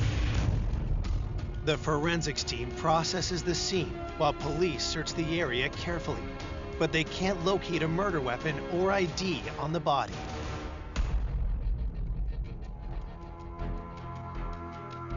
We started talking with people in the area to see if anyone knew this particular person. This was a part of town where everybody really knows everybody else. Everybody knows everybody else's business. One onlooker thinks they recognize the dead young man. The body was identified as Jesse Valencia. He was a young man attending the University of Missouri, and we found out that he lived in the neighborhood, block and a half from where we found his body.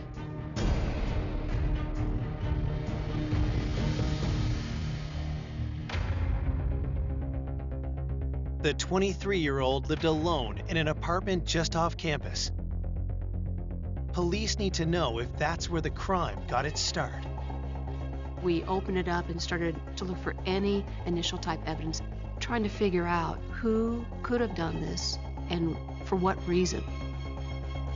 The forensic team does a thorough sweep of the apartment, bagging Jesse's cell phone, cigarettes, and other items, while police canvass neighbors to see if they noticed anything suspicious the night before.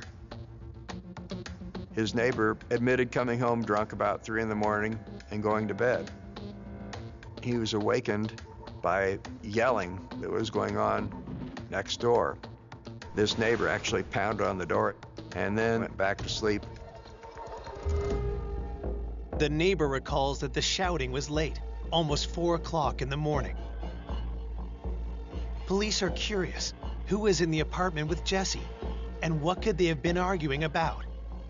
That obviously started to help us narrow down the time frame of when this may have occurred, but that's all we had to work with at that point. There were no real clues as to who had murdered this young man.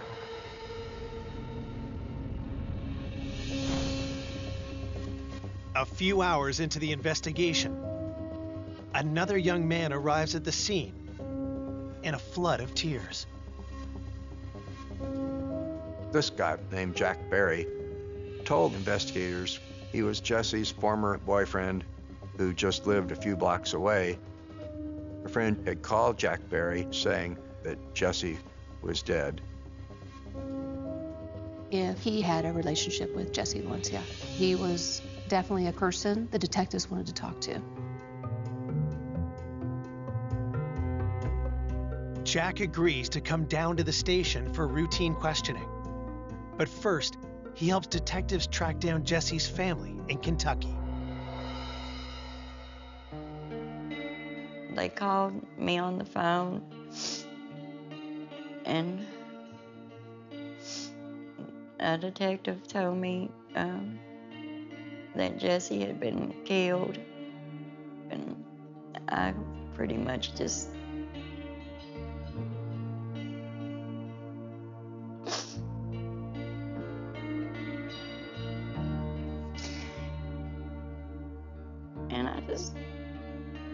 took off running through the house and ran out my front door screaming.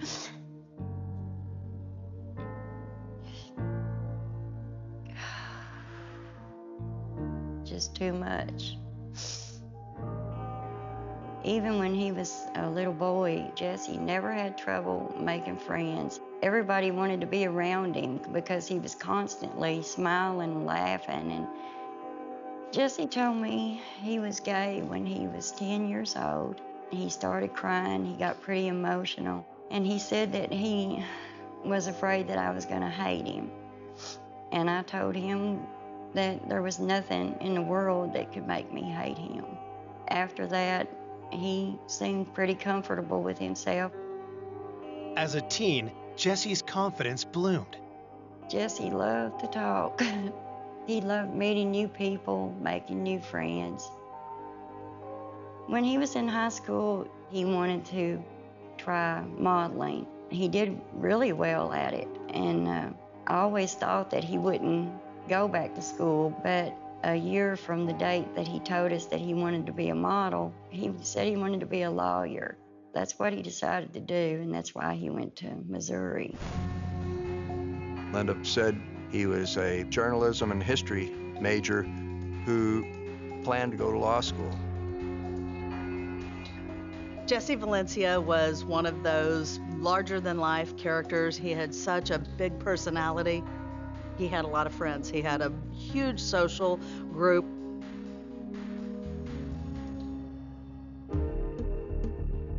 Now, detectives need to find out who cut Jesse's life short in such a horrific way.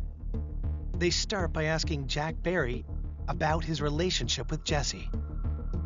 Jack told them he and Jesse had just split up, and he was trying to make Jesse realize it's over. I need to move on. Jesse still loved Jack, so he was having a hard time letting go. But Jack was already starting to see someone else.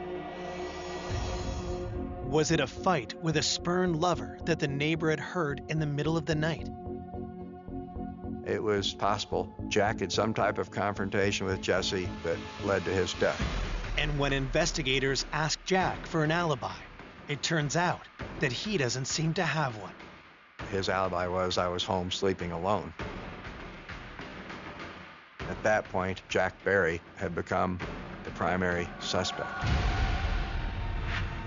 Coming up, detectives discover a secret romance They had started a relationship very quickly that uncovers a killer's trail A lie is the next best thing to a confession. to a surprising culprit. It was shocking on many levels.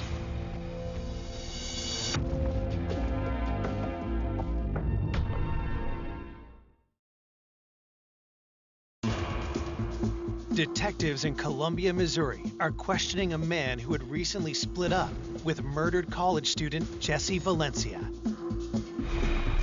Jack Barry wanted to end the relationship. He wasn't happy with the relationship any longer. Jack paints a picture of a couple growing apart after 2 years of dating. But a piece of evidence found at Jesse's apartment makes detectives question his story. The investigating detectives found Jesse's cell phone, and the cell phone showed that Jesse had called Jack Barry at about 3:18 that night. The neighbors had heard some type of an argument from the victim's apartment, approximately the time frame of when this occurred. So that would be obviously suspicious. But Jack insists he was nowhere near Jesse's apartment. Jack said that he had already gone to bed that night and that he heard a knock on his door at 3:18 in the morning, and then he simultaneously got a phone call from Jesse's cell phone. It was routine that Jesse would use his cell phone as sort of a doorbell. Jack said he was tired and he really didn't feel like getting up and talking to his former boyfriend at 3:18 in the morning, so he didn't go to the door. Jack says he rolled over and went back to sleep. But police aren't so sure and question him for hours. Finally, Jack broke into tears, and he said he regretted that. He didn't go to the door because what happened might not have happened had he done that. His reaction was so genuine, and it was clear that Jack still had a lot of love and affection for Jesse. And it's becoming clear to detectives that Jack didn't kill Jesse, but they press him to see if he might know who did. Jack said that he had no clue as to what would have happened to him and why anyone would have killed him. 23-year-old Jesse Valencia, the MU student. Police found Valencia's body on East Campus, throat slashed. As the story of the murder hits the 11 o'clock news, it sent shockwaves through the city. I would say this was probably one of the most gruesome killings in Columbia. We don't have very many murders here. The murder of a gay young man just a week before the city's first Pride Fest horrifies the progressive college community. For anyone who thinks that they can get away with something like this so heinous is just unthinkable. We know from past homicides that a majority of them are with people that they know. Anyone who had had contact with him, whether in a sexual relationship or a social relationship, the detectives wanted to talk to. Police begin to make the rounds of Jesse's wide circle of friends, wondering if there's anyone in his life that might have harbored any kind of grudge.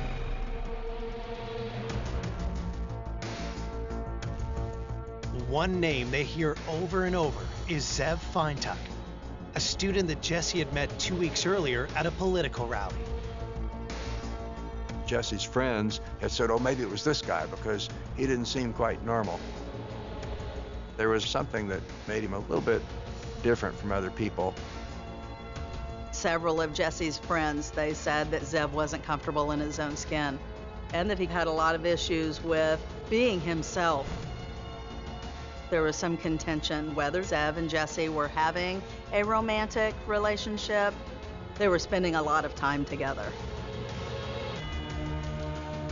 Rumors about the two young men had been swirling, and after Jesse was murdered, the gossip about Zev began to take a sinister tone. Somebody saw someone matching his description, looking disheveled and crying, walking down the street the morning of the murder, and a car he was known to drive was seen in that area. That's when the detectives started looking towards him and started talking with him and seeing what he had to say. Detectives call Zev down to the station, but he denies that the rumors about him and Jesse are true. Zev said they'd never had a sexual relationship, but they were friends. Then Zev would come over and he'd hang out with him. Police questioned Zev about where he was between 3 and 5 a.m. His alibi was I was home sleeping. He was a young man who still lived with his parents.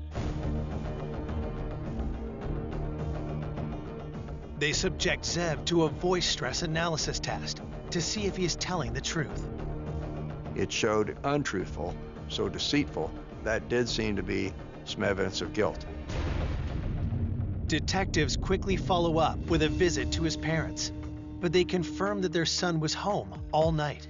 Zev's parents had said that when Zev would leave, he would always go through the garage door to get to the car, and so it made a big racket.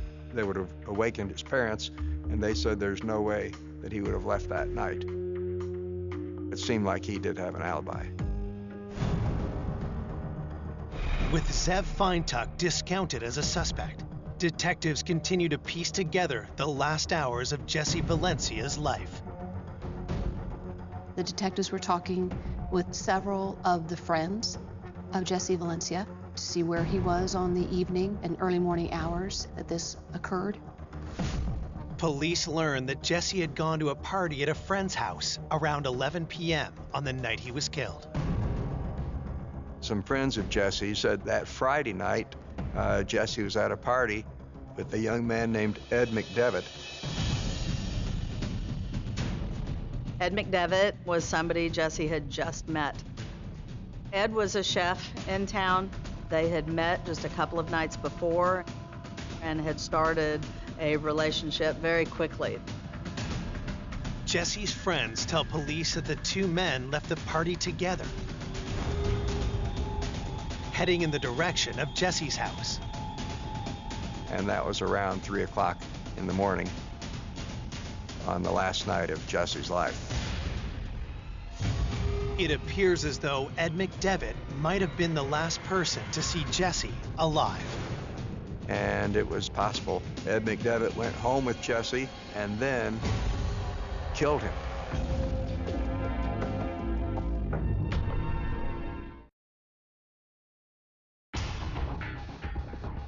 "12 hours after finding Jesse Valencia's body, detectives track down 22-year-old Ed McDevitt and bring him down to the station. Jesse had met Ed McDevitt 2 days before his death. and invited Ed to come home with him on that Friday night, the last night of Jesse's life, so he became a suspect at that point. But Ed claims that he and Jesse went their separate ways soon after they left the party. And he was talking with Jesse on the phone at the time he was walking home on the last night of Jesse's life. Ed says that his roommate was up when he arrived home and invites detectives over to talk to him themselves. There's nothing found when they searched his home, and everything Ed McDevitt told the officers, they could verify by looking at his cell phone records, by talking to his roommate, and at that point, investigators let him go.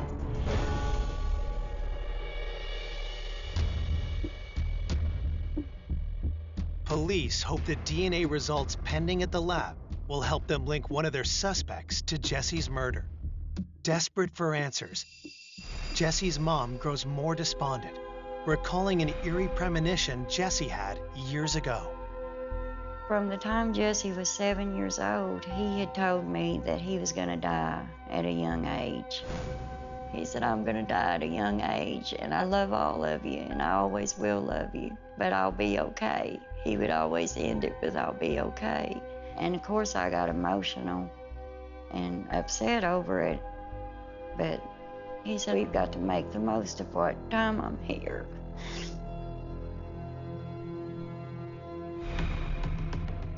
A day after Jesse's murder, detectives receive the autopsy report and study it closely for clues. The medical examiner concluded that Jesse had been murdered in the area of 3, 4, 5 o'clock in the morning. The cut to his neck was the only knife wound, and it was the cause of death. And it was so deep, the blade of the knife had also nicked the spine. The lack of defense wounds suggests that Jesse had been taken by surprise. The most mysterious thing was that across his breastbone there were bruises, and in the middle of his back between his shoulder blade there were bruises.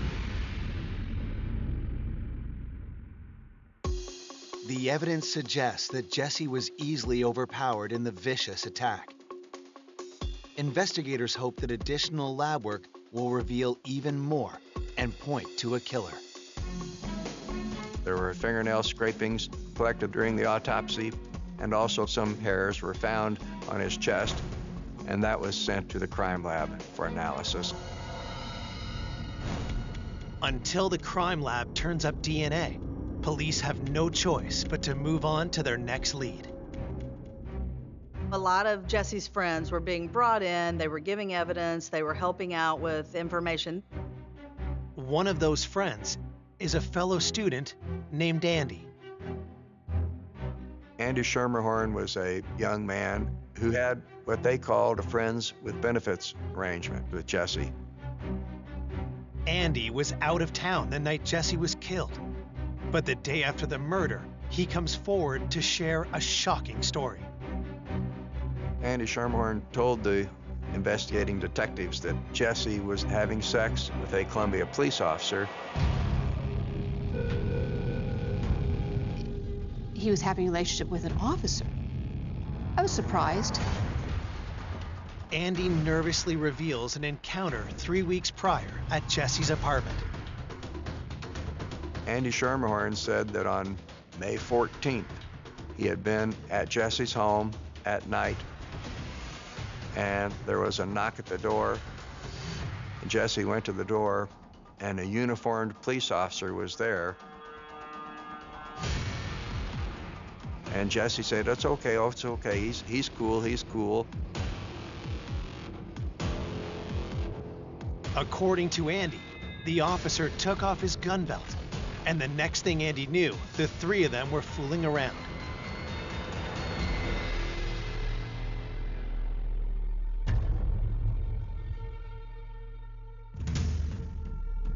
After it was over, the police officer said, "This has got to be a secret." A secret affair between an officer and a murder victim is a major red flag.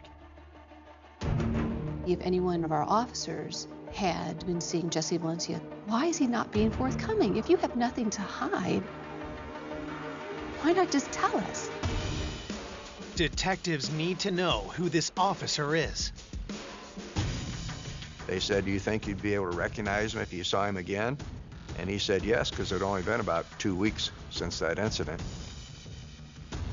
Detectives ask Andy if he'll look through a book containing the photo of every officer in the Columbia Police Department. They were having him walk down the hall where he was going to look at the yearbook.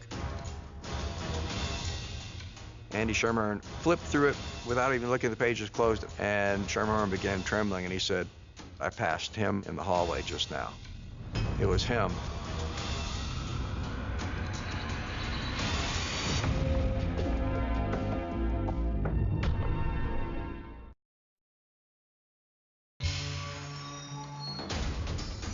The day after the murder of Jesse Valencia, detectives in Columbia, Missouri learned that he was allegedly having a relationship with a local police officer. Jesse's friend, Andy Schermerhorn, told the investigating detectives that he was an eyewitness to this sexual activity. Schermerhorn began trembling, and he said, it was him that I passed in the hallway just now. And that was Stephen Arthur Rios. Stephen Rios' commander believes Andy must be mistaken about the officer's identity. When the detectives told me that maybe Steve had been having a relationship with the victim, I told the detectives, you're absolutely wrong. He was married to a wonderful young lady, and they had just had their first child. Schwartz knows the 27-year-old Rios well. The 5-year veteran is one of the department's rising young stars. Steve was very outgoing. He communicated well, very ambitious. He was a young officer who was on his way up in the department because he was a go-getter and a very popular officer. Detectives don't know if Andy is telling the truth, but they're certainly anxious to get Rios' side of the story. If he was having a relationship, that does not mean that he had killed Jesse Valencia. Rios is out of town for a couple of days on a camping trip with coworkers. So they begin tracing Rios' steps the day Jesse's body was found. He went in for his work shift later in the afternoon, like he normally did, and at that point, the body had been found. The sergeant on duty that day had told me that Rios was coming to the scene to help identify the body. He had contacted the on-duty sergeant, but said he could help. Rios said that I met Jesse Valencia when I gave him a ticket back on April 18th. Investigators pull a copy of the incident report to see if it backs up Rios' story. April 18th of 2004, some friends of Jesse's were having a party, and the party kept getting loud, and the police showed up to get them to quiet down. And Jesse, this intelligent pre-law major, said, "What's your probable cause?" Well, that got him arrested, and Stephen Rios gave him a municipal court summons for obstructing a governmental operation. A call to Jesse's mother corroborates the report. Jesse told me that when he was arrested, that the cop that drove him down to the jail was really nice, and that he talked to him all the way down to the station. And he said, I kind of felt a little bit uncomfortable because he kept asking me personal questions about my life that I didn't really feel like he should be asking me when he was trying to arrest me for something. But the arrest wasn't the end of the officer's interest. The very next day, he turned up at Jesse's apartment. After he got arrested, Jesse called me on the phone, and he said, the cop that arrested me last night showed up on my doorstep. He said he had to ask me some more questions but the questions he was asking Jesse were more of a personal nature. They went out a few times after that, and he would come to Jesse's apartment and just show up unannounced, even when he was in uniform. Linda doesn't know much more than that, but thinks that Jesse's friend Joan Sheridan might. When they track her down 2 days after the murder, Joan confirms that Jesse saw the officer more than once after the arrest. He had told her that the officer would typically come by sometime after 3 o'clock and before 6 o'clock in the morning, just for sex, and then leave. Joan reveals that she got a close-up look at the officer one night when he showed up at Jesse's place. They showed her a photo lineup, and she was able to pick the person that came by to Jesse's apartment that night. And it was Stephen Rios. Detectives now have more evidence that Rios was having a scandalous relationship with Jesse. And when they hear what Joan says next, they suspect he may also have a motive for murder. Joan said that when he went to court for his municipal court summons, Jesse assumed it would be dismissed since he was having sex with the arresting officer, and it had not been dismissed, and that had angered Jesse. So Jesse had told Joan that the next time the police officer comes over, I'm going to tell him that I have a little secret the chief of police might want to know if he doesn't get that ticket dismissed. The detectives called me and told me that Jesse was threatening to contact the chief and expose Rios. Finally, the light bulb went off. You start looking at who had a motive to kill Jesse Valencia. Rios was very worried about his job. He was very worried about his reputation. He would be very devastated. He would be embarrassed by this information coming out. That's when Rios became the suspect.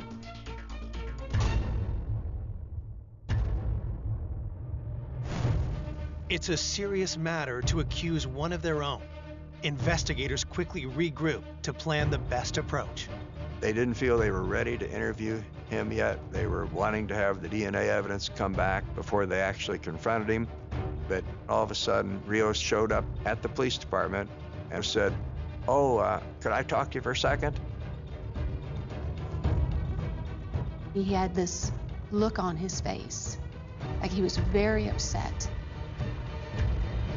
Very upset. Coming up, detectives get a devastating phone call. Steve called me, crying, very upset, and he said, I've done a bad thing. And the investigation takes an unexpected new turn. The officers found him on the 4th floor of a parking garage. What was he thinking?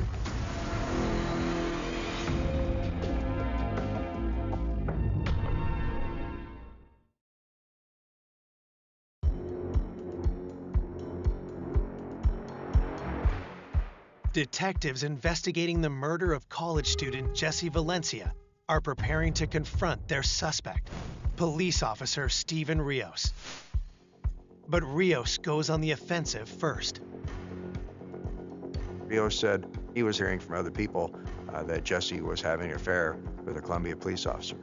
And I just wanted you to know that I did give him a ticket, but that's the only contact I had with him, and it's certainly not me. But detectives tell him flat out that they've heard a different story. They said, we've talked to a woman who said that she was at Jesse's apartment one night when you showed up.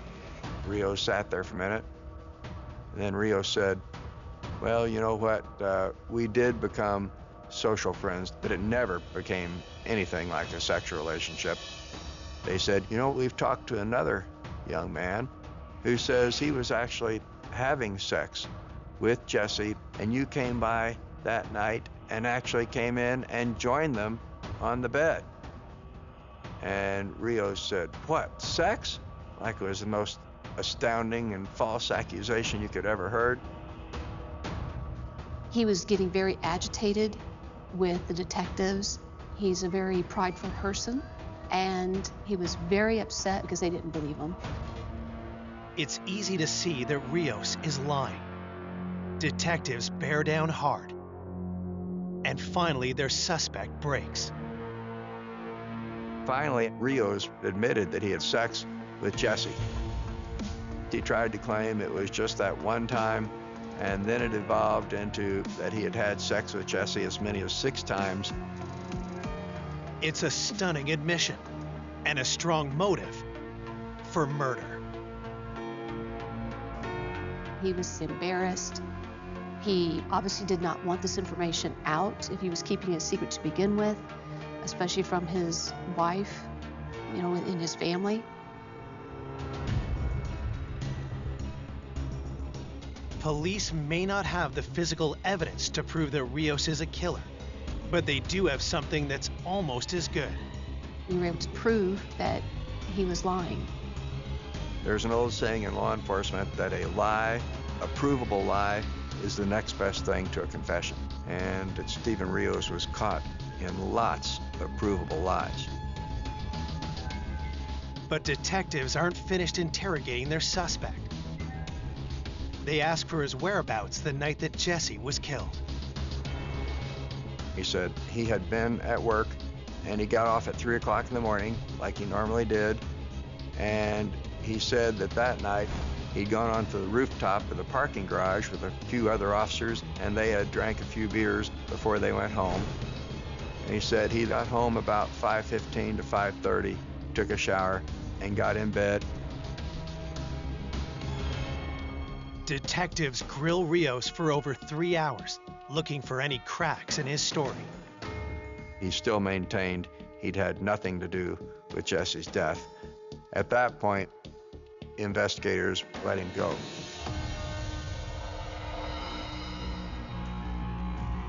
He was definitely a suspect, but the question remained, can we prove it beyond a reasonable doubt?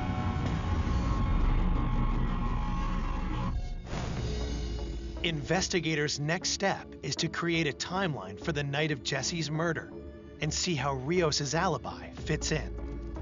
His wife corroborated that he had gotten home in that 5:15 to 5:30 time frame. Other officers confirm Rios worked until 3 a.m. and then had some drinks with them on the rooftop that night. The security door records reveal that Rios left the roof at 4:37 a.m., 45 minutes before he got home. One of the detectives actually drove from the parking garage to Jessie's home the same time of night, and it was 3.5 minutes. He then drove from the scene of the murder to Rios' home, and it was 10 minutes. This gave a window of time of 20 to 30 minutes that were potentially unaccounted for at the time that Jessie Valencia was apparently killed. And this gave us a timeline that could show that Rios could have done this murder within that time.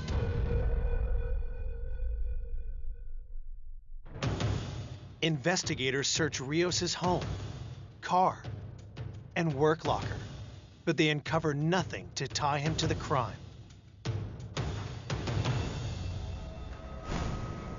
Then, out of the blue, Captain Schwartz receives an alarming phone call. Steve called me crying, very upset, and he said, I've done a bad thing. The first question I asked him was, where are you? And he said that he was in Kansas City and that he had bought a shotgun. I really thought he was going to kill himself.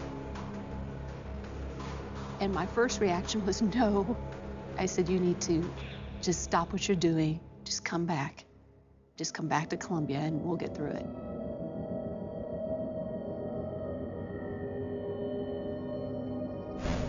Captain Schwartz is able to talk Rios into driving the 150 miles back home, where police take him into custody.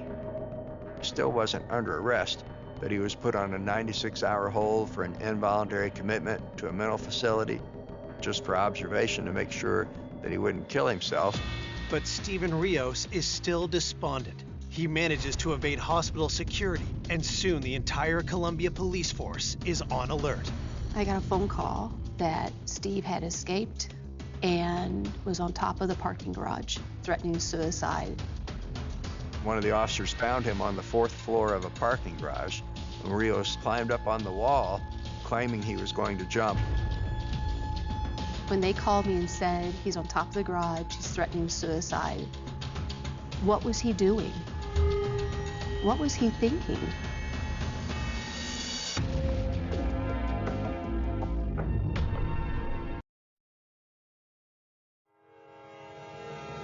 Police officer Stephen Rios, a suspect in the murder of Jesse Valencia, has escaped protective custody and is threatening to lead to his death. This is one of the busiest parts of campus. It's about 7 o'clock at night. He goes to the roof of the parking garage, starts threatening to jump. There's a crowd below. There are people watching this. People are videotaping this, taking pictures. It's bizarre. Police arrive on the scene to try to talk Rios off the ledge. All I could think of was, here we go again. Why are you putting everyone through this? It was just putting everyone through a nightmare.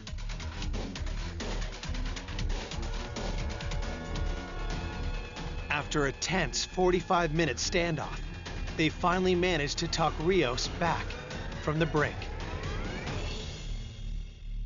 He was taken back into custody and again put into a mental facility and put on a suicide watch while we were finishing our investigation to determine whether or not he would be charged with Jesse's murder.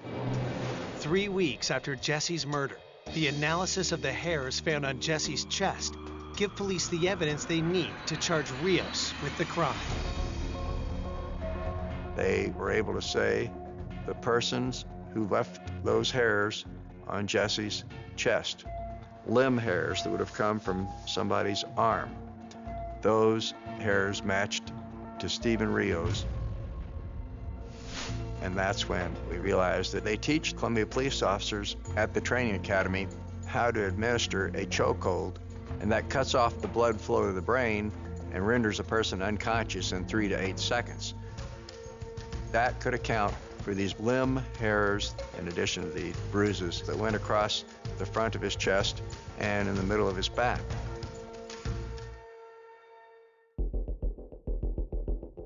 On July 1st, 26 days after Jesse Valencia's body was found, Stephen Arthur Rios is arrested and charged with first-degree murder. Did you kill Jesse Valencia? No, I did not. During the week-long trial, prosecutors lay out their theory of how the murder went down. Rios came by after his shift was over, thinking they were going to have sex. Jesse confronted him.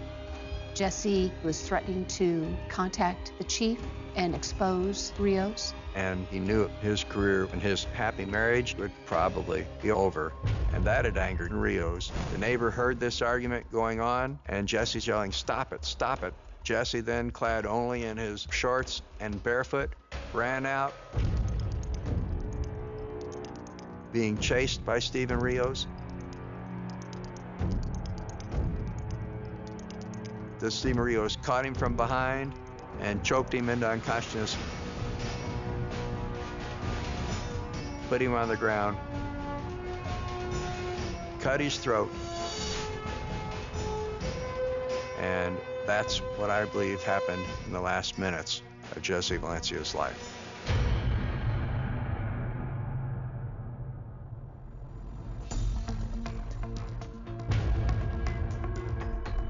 Prosecutors know they have a strong case, but convincing a jury that a police officer is a murderer is sure to be a hard sell. If even one of the 12 jurors feels like it's not the person, then you have a hung jury or a not guilty verdict. After 8 long hours, the jury returns with a verdict. The jury finds the defendant, Stephen Arthur Rios, guilty of murder in the second degree.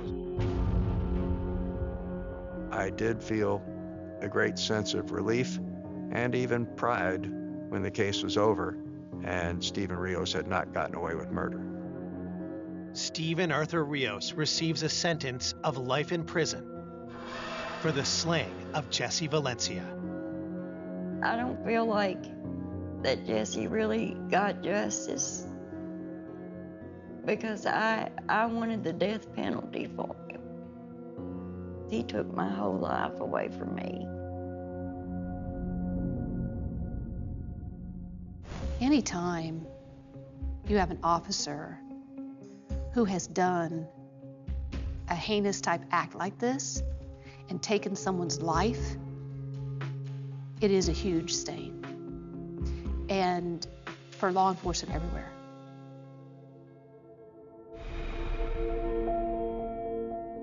For Jesse's mother, her son's legacy is in the way he lived his life, not the way it ended.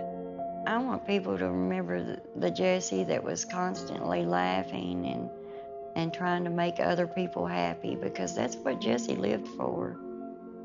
He didn't want anybody to be sad. There's always the empty space. Everybody still misses him, and we talk about him daily. For more information on an unexpected killer, go to 𝐔𝐲𝐞𝐿.com.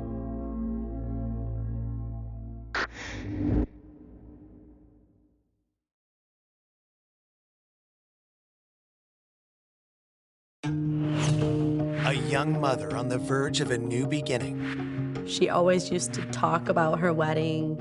She had everything planned out. She was gonna be living the life that she's always dreamt of having. Violently struck down. Not just homicide, but an act of rage. I had no idea why somebody would want to do that.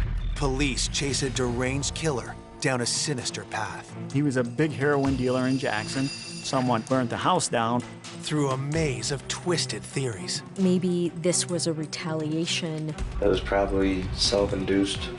You mean suicide? Yeah. Until the case takes a mind-bending turn.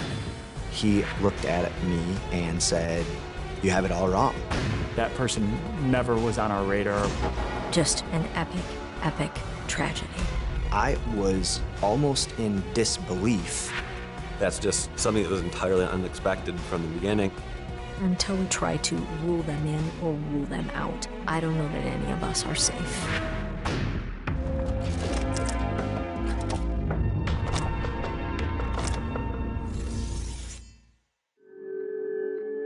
On Sunday, August 10th, 2014, in an upper-middle-class neighborhood in Jackson, Michigan, a quiet morning is broken by a desperate phone call.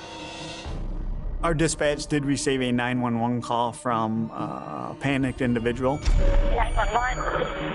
Yeah, I need somebody up to my house right now. Unless she has that, I think she's dead. Okay, so has she been sick? No, there's blood everywhere. Do you know where it's coming from? I don't know. Okay, can you tell if she's breathing? She's not. She's cold. She's dead. Oh my God. Police race to the home just before 11 a.m., where they're greeted by the caller and 3 young girls. He had said that the deceased body was up in a bedroom upstairs. There was 2 bedrooms that we walked past, which were bedrooms where the kids had been sleeping. With the 3 children who lived there safely out of the house and the crime scene locked down, detectives come upon a grisly sight. As we enter the bedroom, then we do see the body. It was slumped down between the bed and the wall. And there was quite a bit of blood. At that point, we see zip ties on her hands, and we see what appears to be several stab marks. A zip tie was wrapped around each wrist, with another looped through it and cut, as though she'd been strapped to the bed and then cut loose. We, at that point, determined we likely had a homicide. The police talk to Eric Wolf, who placed the 911 call. He tells them the victim is his fiancée, 28-year-old Frances Craig. He also makes a startling admission. He said that he had worked all night, so when he came home, after finding Franny in the condition she was in, he then went downstairs and slept on the recliner chair. For whatever reason, he did not call 911 until a couple hours later in the morning.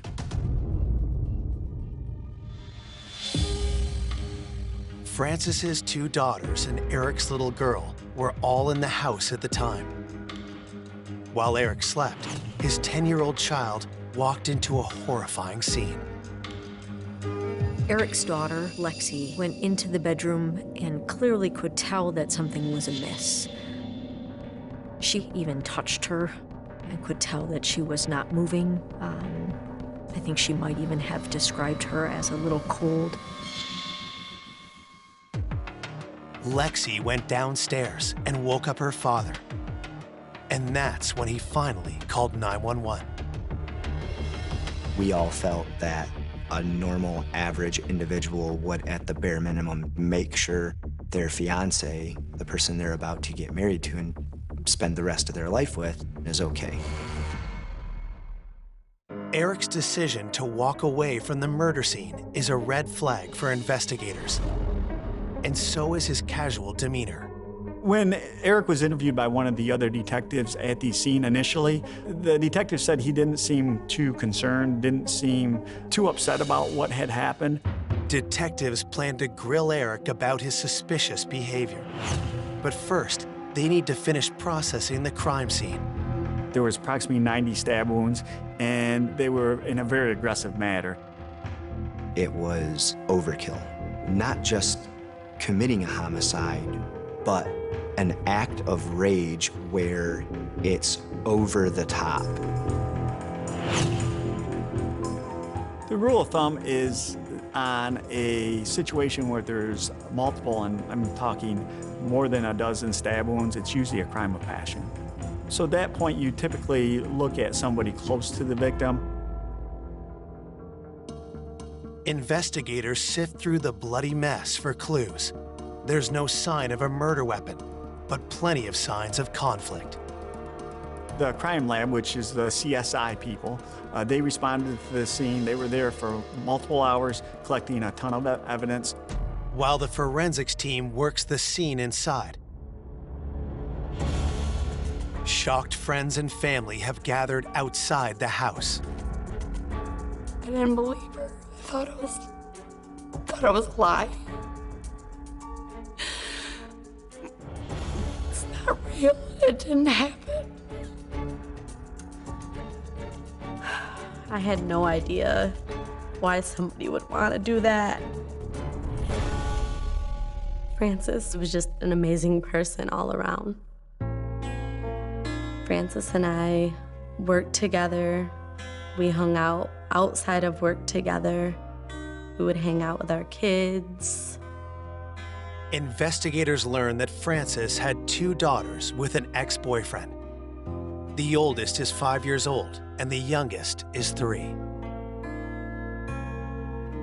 Our boyfriends actually were friends, and he brought her to my house one day, and that was like the beginning of a beautiful friendship. It felt like we've known each other for years. She's a wonderful, amazing mom, the best mom that I know. She was the best person I've ever met and known in my life. She would do anything for anyone. Frances and the father of her children broke up, but she still dreamed of getting married. She always used to talk about her wedding and everything, and at this point, she didn't even have a boyfriend. She had everything planned out. Dreams became reality in 2012 when she started dating 29-year-old Eric Wolf. Eric was a divorced single father, 1 young child. He had primary custody over her. 2 years into the relationship, Eric and Frances moved in together. Despite working 2 jobs, Frances did all she could to make time for her children and Eric's daughter, too. She was constantly doing things with her girls when she wasn't working. Even with her stepdaughter, she was amazing. Her days were long, but her life was full. Eric proposed, and the couple bought a house together. Frances was very, very excited about getting married. Like, every day she was tagging me on Facebook or, like, sending me pictures. You know, she thought she was gonna be living the life that she's always dreamt of having and having that fairy tale wedding. But when detectives pressed Franny's friends, they learned that Eric had a dark side. They told me that they weren't super fond of her fiance. Because my daughter spent a lot of time with Frances. She was like a second mother to my daughter. And my daughter did tell me several times of Eric being kind of like a drill sergeant. He seemed real cocky, just everything was about him and his daughter more so than Frances and her girls. I felt in my gut from the moment I found out that something happened to Frances, I felt like Eric had something to do with it. I didn't know what, I didn't know how, I didn't know why. I just felt like it was because of him that she's gone. Police are determined to get to the bottom of Eric's suspicious behavior. When we interviewed him, he stated when he saw her in the condition she was in, he did not call 911, and he didn't seem too upset about what had happened. At that point, he was somebody, definitely a person of interest in the homicide of Franny Craig. Coming up, Eric's story gets stranger by the minute. I didn't know if this was, you know, like self-inflicted accident. That's what we need to find out too. A tiny clue reveals a big surprise. There was DNA found on Franny's zip tie. And when police find the killer, it shocks everyone. I remember thinking to myself, I'm glad we're sitting down right now.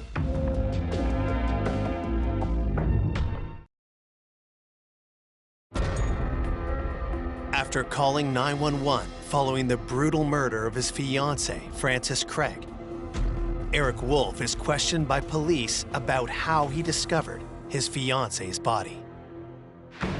I came home this morning because I work 6 p.m. to 6 a.m. I went upstairs, I checked both the girls' room before going in our bedroom. Okay, so you came around to the foot of the bed and kind of looked Yes. to see where she was at. That's exactly what I did. Okay. Did you see anything on the mattress when you first came in?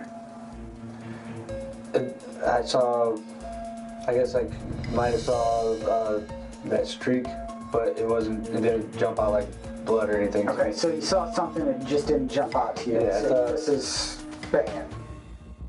Eric did not seem to register surprise, anger, hurt, anything that I think we all normally would want to see from a loved one when somebody is killed. I thought maybe she had been drinking or something because she was in like almost like a funny position on the floor, which she doesn't drink hardly ever. I knew better than to wake her. I know from prior experience whenever I've woken her up, she's not a morning person and I get yelled at. As the interview creeped close to an hour, Eric suggests a much darker reason for ignoring his fiancée sprawled out on the bedroom floor. Up until just now, maybe since we've been here, I thought that if it wasn't an accident, then it was probably self-induced. You mean suicide? Yeah. He indicated that he thought maybe she had committed suicide and just did not want to deal with it at that point. We found that being very odd and a red flag.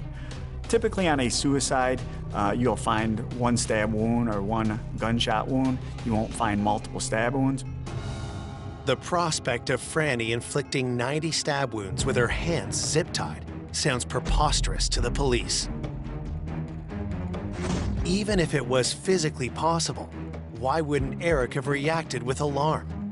So you didn't want to come to grips with it if she had done so. Right, because you don't want to. To investigators, Eric's shifting story doesn't add up. Why would a woman everyone described as happy and carefree take her own life?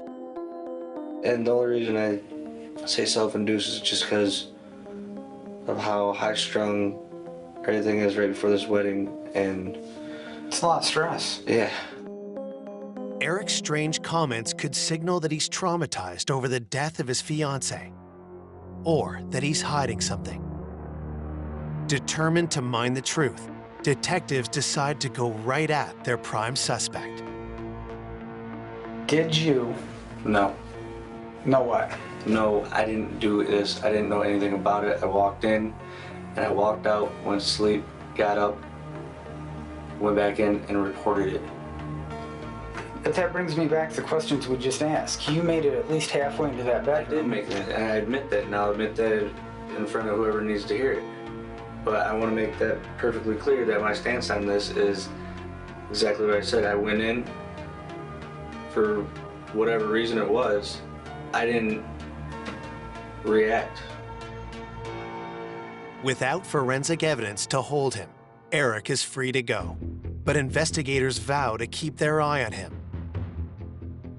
And the deeper they look, the more circumstantial evidence starts to build up. We did do a pretty thorough background, as we always do. And one thing we found out is that Eric did have a little bit of assaultive past with prior girlfriends and an ex-wife. It seems like he has some violent tendencies. One of the strangest facts in this case is that Eric Wolf has a father who is serving a life sentence in prison for his own first-degree murder conviction. He was convicted on a cold case homicide investigation in the 90s and was serving life in prison for murder. So that certainly put up a red flag to us. Was it possible that violent tendencies run in the family? Even if they did, what possible reason would Eric have to want his fiancée dead? The homicide occurred in August, and I believe their wedding was planned in September. We talked with her parents and her friends. They told me that Franny had had second thoughts, and they were trying to convince her that if she was not prepared to get married, that maybe she should wait. And they also said Eric had had second thoughts. Eric may have got cold feet, didn't want to get married, didn't know how to end the relationship. While police work diligently to prove Eric's guilt, Francis's friends wait and wonder. We didn't know what was going on. Nobody knew what was going on and what happened with Frances and how she was murdered. We just knew she was dead. Behind the scenes, police work tirelessly. They obtain a search warrant to collect Francis's and Eric's electronics, but quickly realize that Francis's cell phone is missing. We do find the cell phone near Franny's house. It had been thrown up against a tree and damaged. Again, we're thinking that the cell phone has some pretty valuable information. The cellular phone data quite often can be some of the most compelling evidence. We were able to get the phone records, and nothing really stuck out as being her, Franny communicating with anybody that would give us suspicion. With no unusual cell phone activity or signs of forced entry on the day of the murder, police stay focused on Eric. Eric Wolf at the time was at work, and investigators went and checked out, what they could to verify his alibi. Police checked the company's security cameras. They do have one entrance. They do have a time card check-in, check-out system. We're able to verify he was at work, or allegedly at work, when the incident occurred. The problem with the system is there's some other exits that they're not supposed to use, but some of them have cameras, but other ones do not. Was he able to leave his place of employment and get home to commit a murder and have all of that be undetected? Eric was the only person we could figure who would have any reason to want Franny dead.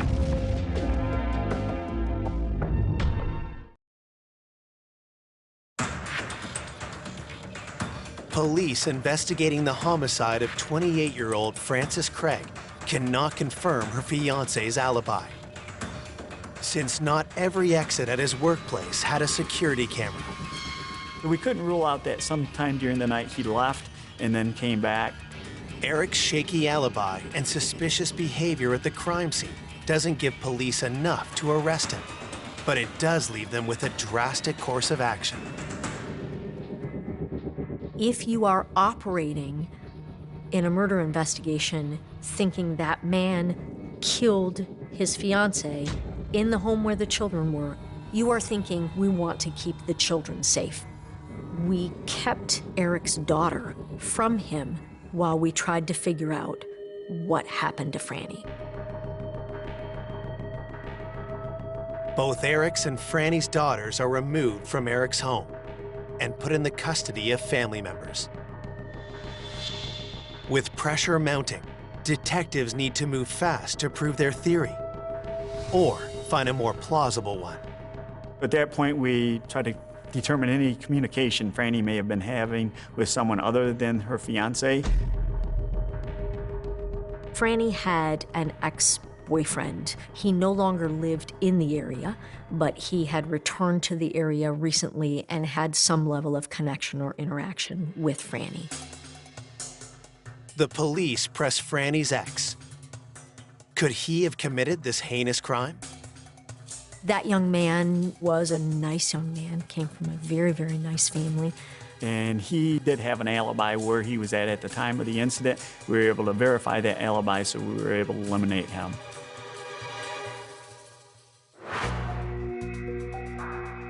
If no one in Frances's immediate circle wished her harm, what about her coworkers? Detectives learned that while Frances worked at a retail store, she was involved in a frightening incident. Where Franny was working, there was a couple shoplifters that had stolen some clothing. She confronted them. The confrontation turned to violence when the mother of the two young shoplifters jumped in, attacking Frances.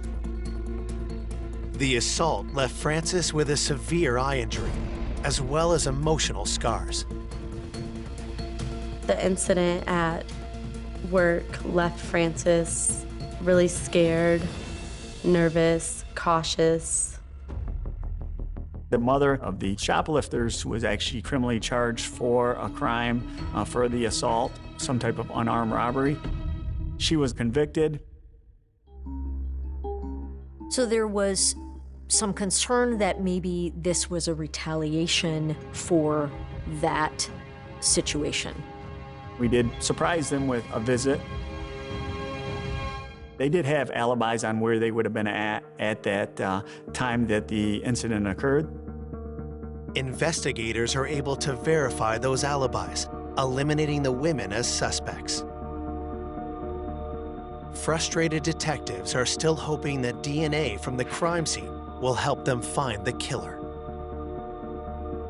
But while they wait for results from the crime lab, the people of Jackson attend Franny's funeral, their emotions raw from the news of her violent death. Her mail carrier showed up to her funeral because she left such an impact on that person. That's how loved and how missed Frances Craig is. This was definitely a shock to the community because we don't have that many homicides. I was scared. I just didn't know what to expect. I was afraid to leave the house. I was afraid to do anything because we still had no answers as to what happened. The overwhelming feeling was the pressure we were under to get this right. Determined to find justice for Franny, investigators continue to drill down on Frances's fiancé. Hoping for an inside look at Eric Wolf, they bring in one of the couple's former roommates.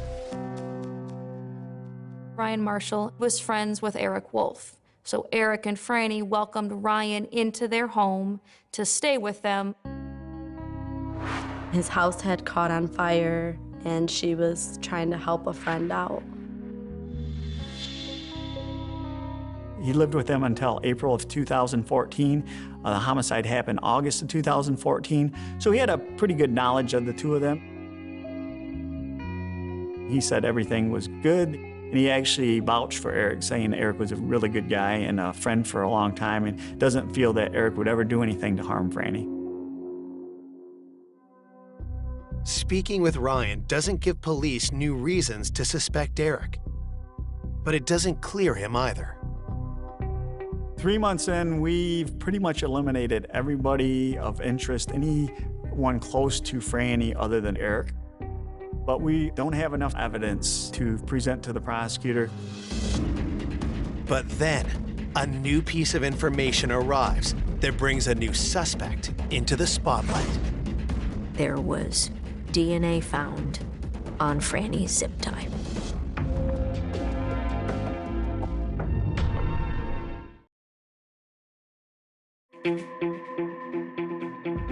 Three months after Francis Craig's murder, the lab results from the crime scene finally arrive, and they provide a huge break in the case. We're notified through a national index. The DNA located on the zip ties matched DNA in a database. When somebody commits a felony, they have to submit to a DNA test. Somebody's DNA showed up on the zip ties that were used in the homicide. We get a name of Cortez Butler. Who is Cortez Butler? Police waste no time looking into his criminal record. We find out Cortez Butler served approximately 25 years for murder and was currently on parole in the Detroit area. But we knew almost nothing else. We tried to determine if we could connect Cortez Butler to Franny Craig, to Eric Wolf, and we came up with nothing. We tried to determine if he had family locally, and we came up with nothing. In fact, Cortez Butler appears to have no connection to Jackson whatsoever. So we look in our database to see if we have any Cortez Butlers in any police report we've done, any place in Jackson County, and we find none. Then it was this mad scramble of, well, then how do we even tie Cortez Butler to this? For all we know, he may have worked at Home Depot, and his DNA may be on these zip ties for a completely innocent reason. The investigators connected with Cortez's parole officer. They got Cortez's phone number. A search warrant was prepared and signed for Cortez Butler's phone records. We learned that Cortez Butler's phone was in Jackson on the early morning hours of August 10th, the actual time of the murder. The rest of those phone records almost exclusively placed it in and around the greater Detroit area, never in Jackson.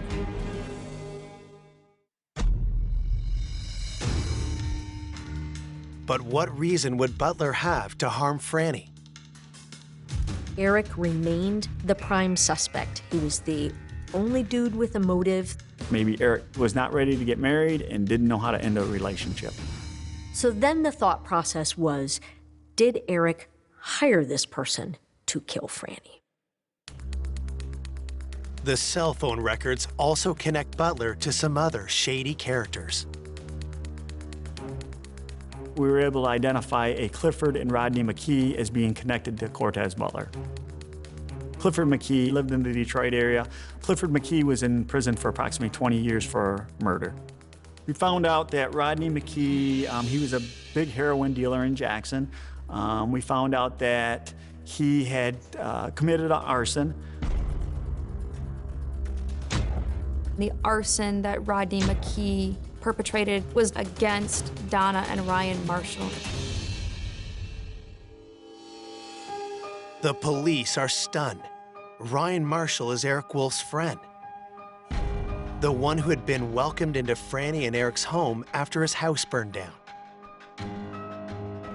But what kind of a connection could Ryan possibly have to a drug dealer like Rodney McKee? Ryan Marshall's mother had been a heroin dealer for Rodney McKee. But after months of dealing for Rodney, Ryan's mother decided she wanted out. Donna Marshall refused to sell heroin for Rodney McKee. Rodney didn't like to be told no. Ryan's mother, Donna, held her ground, but Rodney retaliated. Rodney McKee attempted to burn down a house with Ryan Marshall and his mother in it. Ryan witnessed it all. He then contacted the police.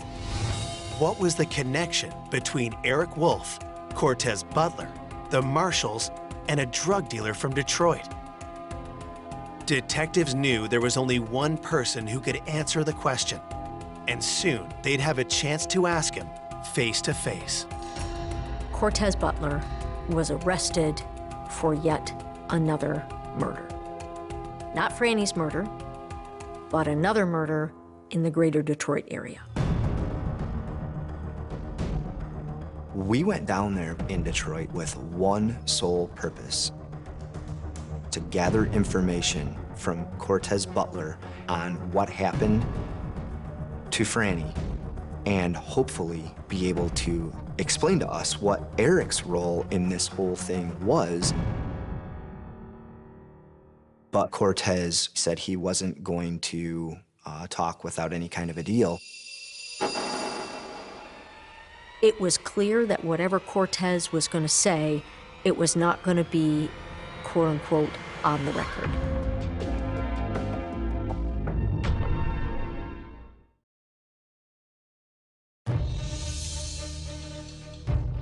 Investigators have DNA evidence and phone records that link convicted killer Cortez Butler to Francis Craig's murder.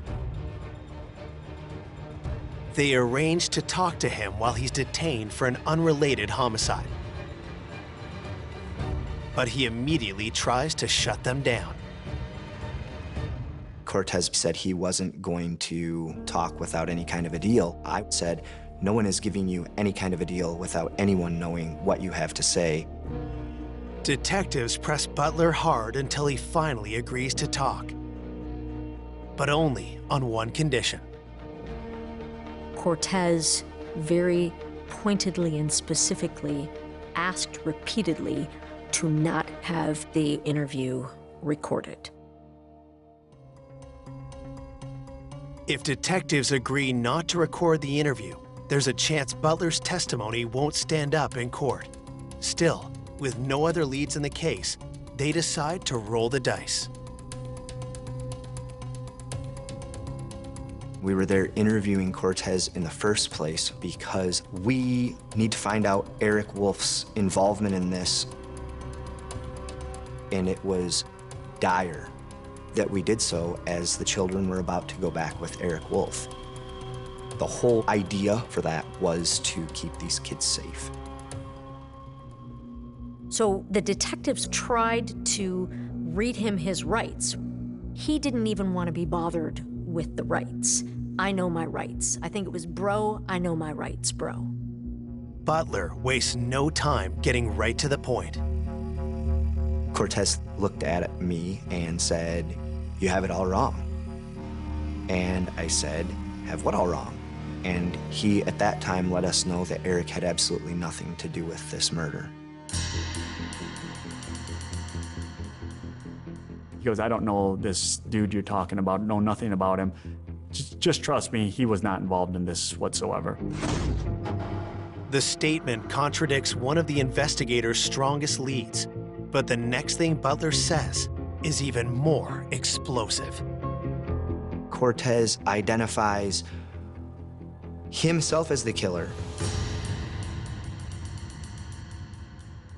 I remember thinking to myself, I'm glad we're sitting down right now, because I was almost in disbelief. If Eric wasn't involved, why had this cold-blooded criminal murdered a woman to whom he had no obvious connection? It all went back to Rodney McKee's arson case. Rodney McKee attempted to burn down a house with Ryan Marshall and his mother in it. Ryan Marshall was a key witness in his arson case. He made some threats to Ryan that either he not agree to testify or he was going to be killed. Cortez told us that he had been hired by Rodney McKee to kill Ryan Marshall. First, Butler had to find Ryan, who was homeless because of the fire. So we found out from Cortez Butler that they had bad information. They had information that Ryan Marshall was living with Francis Craig and Eric Wolf. Cortez Butler entered Francis and Eric's house to kill someone who was no longer there. Franny wasn't even the intended target. Franny was as innocent of a victim as anybody could ever be. When he opened the door, he had made the decision that he was killing somebody while he was there. He doesn't have to force entry. He gets into the house. He noticed the bedrooms have some kids in it. He walks past them, and he goes to Franny Craig's room.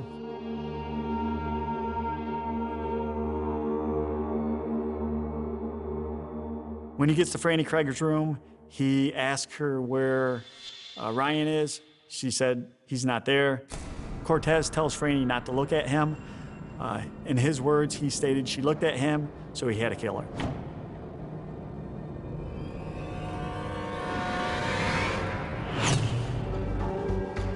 The horrific details that Cortez reveals next leave detectives with no doubt about the guilt of the man sitting across from them. He decided to bind her, trying to get information from her, but she would not cooperate. Cortez stabbed her multiple times. We will never know how long he took to torture her and butcher her. And it clearly took time and effort to stab and slice her in the manner that he did. She died in the service of keeping Ryan's identity and his location secret, and/or she, quite frankly, just didn't know. Cortez Butler's chilling confession is nothing short of a game changer, both for detectives and for Eric Wolf.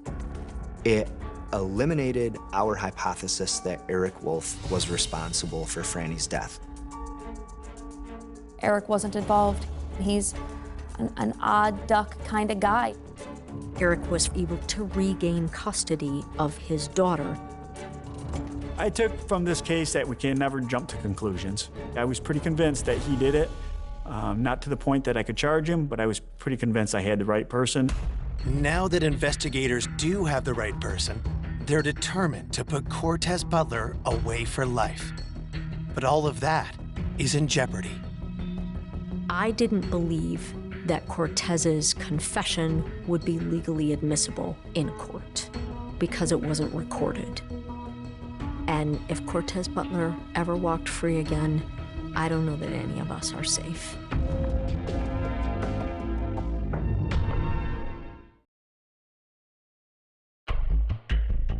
After months of dead ends, investigators finally have a confession from Francis Craig's killer. But prosecutors are concerned that his testimony may not hold up in court. I was concerned that it would be legally inadmissible because it wasn't recorded. He was basically told, we're not planning to use this in court against you. I was concerned that he had not been properly advised of his Miranda rights. But we still had his DNA on the zip ties and the cell phone records. So I kept thinking, and I finally got myself legally to a point where I was convinced that we need to give this a shot. In October of 2015, Cortez Butler is charged with Francis's murder. When the trial begins 6 months later, Butler appears relaxed, almost giddy. Cortez really seemed to thrive in that trial atmosphere. He would seek out cameras and smile at them, give them this big, full teeth smile. He wanted to fight just because he could. He wanted to run the show just because he could. But that's just a warm-up for the verbal assault he launches into when he takes the stand. Cortez Butler was a monster at that trial. He bragged on how many bodies he had. It was unbearable. Butler gleefully describes his murderous past in gory detail. But when asked about killing Francis, he fiercely denies it. He clearly was so excited to say why he didn't commit this murder, because he pleads to all of his murders, and he clearly didn't commit this one because he didn't plead to it. Butler also denies ever confessing to police. But in a victory for prosecutors, the judge allows detectives to testify about Butler's confession. We're able to get past that piece because he wasn't in custody for our case. He wasn't actually entitled to his Miranda warnings. Eyewitness accounts play a major role in trying to move the jury, beginning with Eric's daughter, who found Franny dead. Alexis was our first witness up there, and I don't know that I will ever forget the audible gasps and sobs and emotion pouring from the jury just from that first witness. The physical evidence is laid out. We have Cortez Butler's DNA on the zip ties that were used in the homicide, and we also have phone tracking information showing Cortez Butler in Jackson.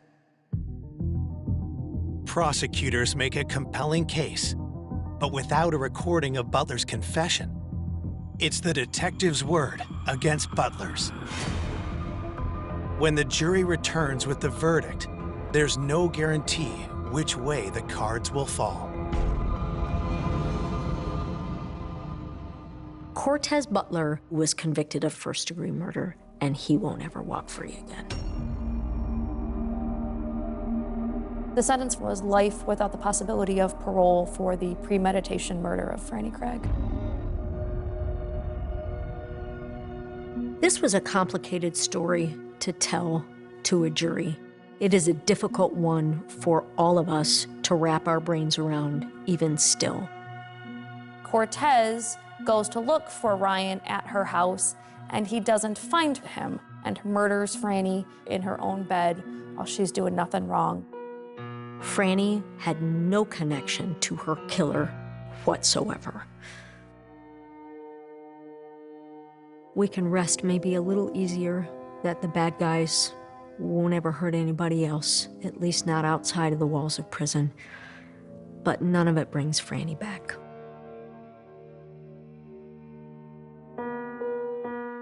Today, Francis's two daughters live with their father. Those closest to Francis do everything they can to hold on to her memory. Franny's family, I know, they've been lost ever since. I've been lost ever since Francis has been murdered. I want people to remember how happy of a person she was, how generous, how nice and kind she was.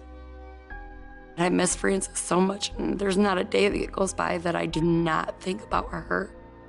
I know that she's watching over everybody and making sure that everybody's good, because that's the type of person she was. I wish I had known her. And I hope I honored her in my handling of this case. For more information on an unexpected killer, go to oxygen.com.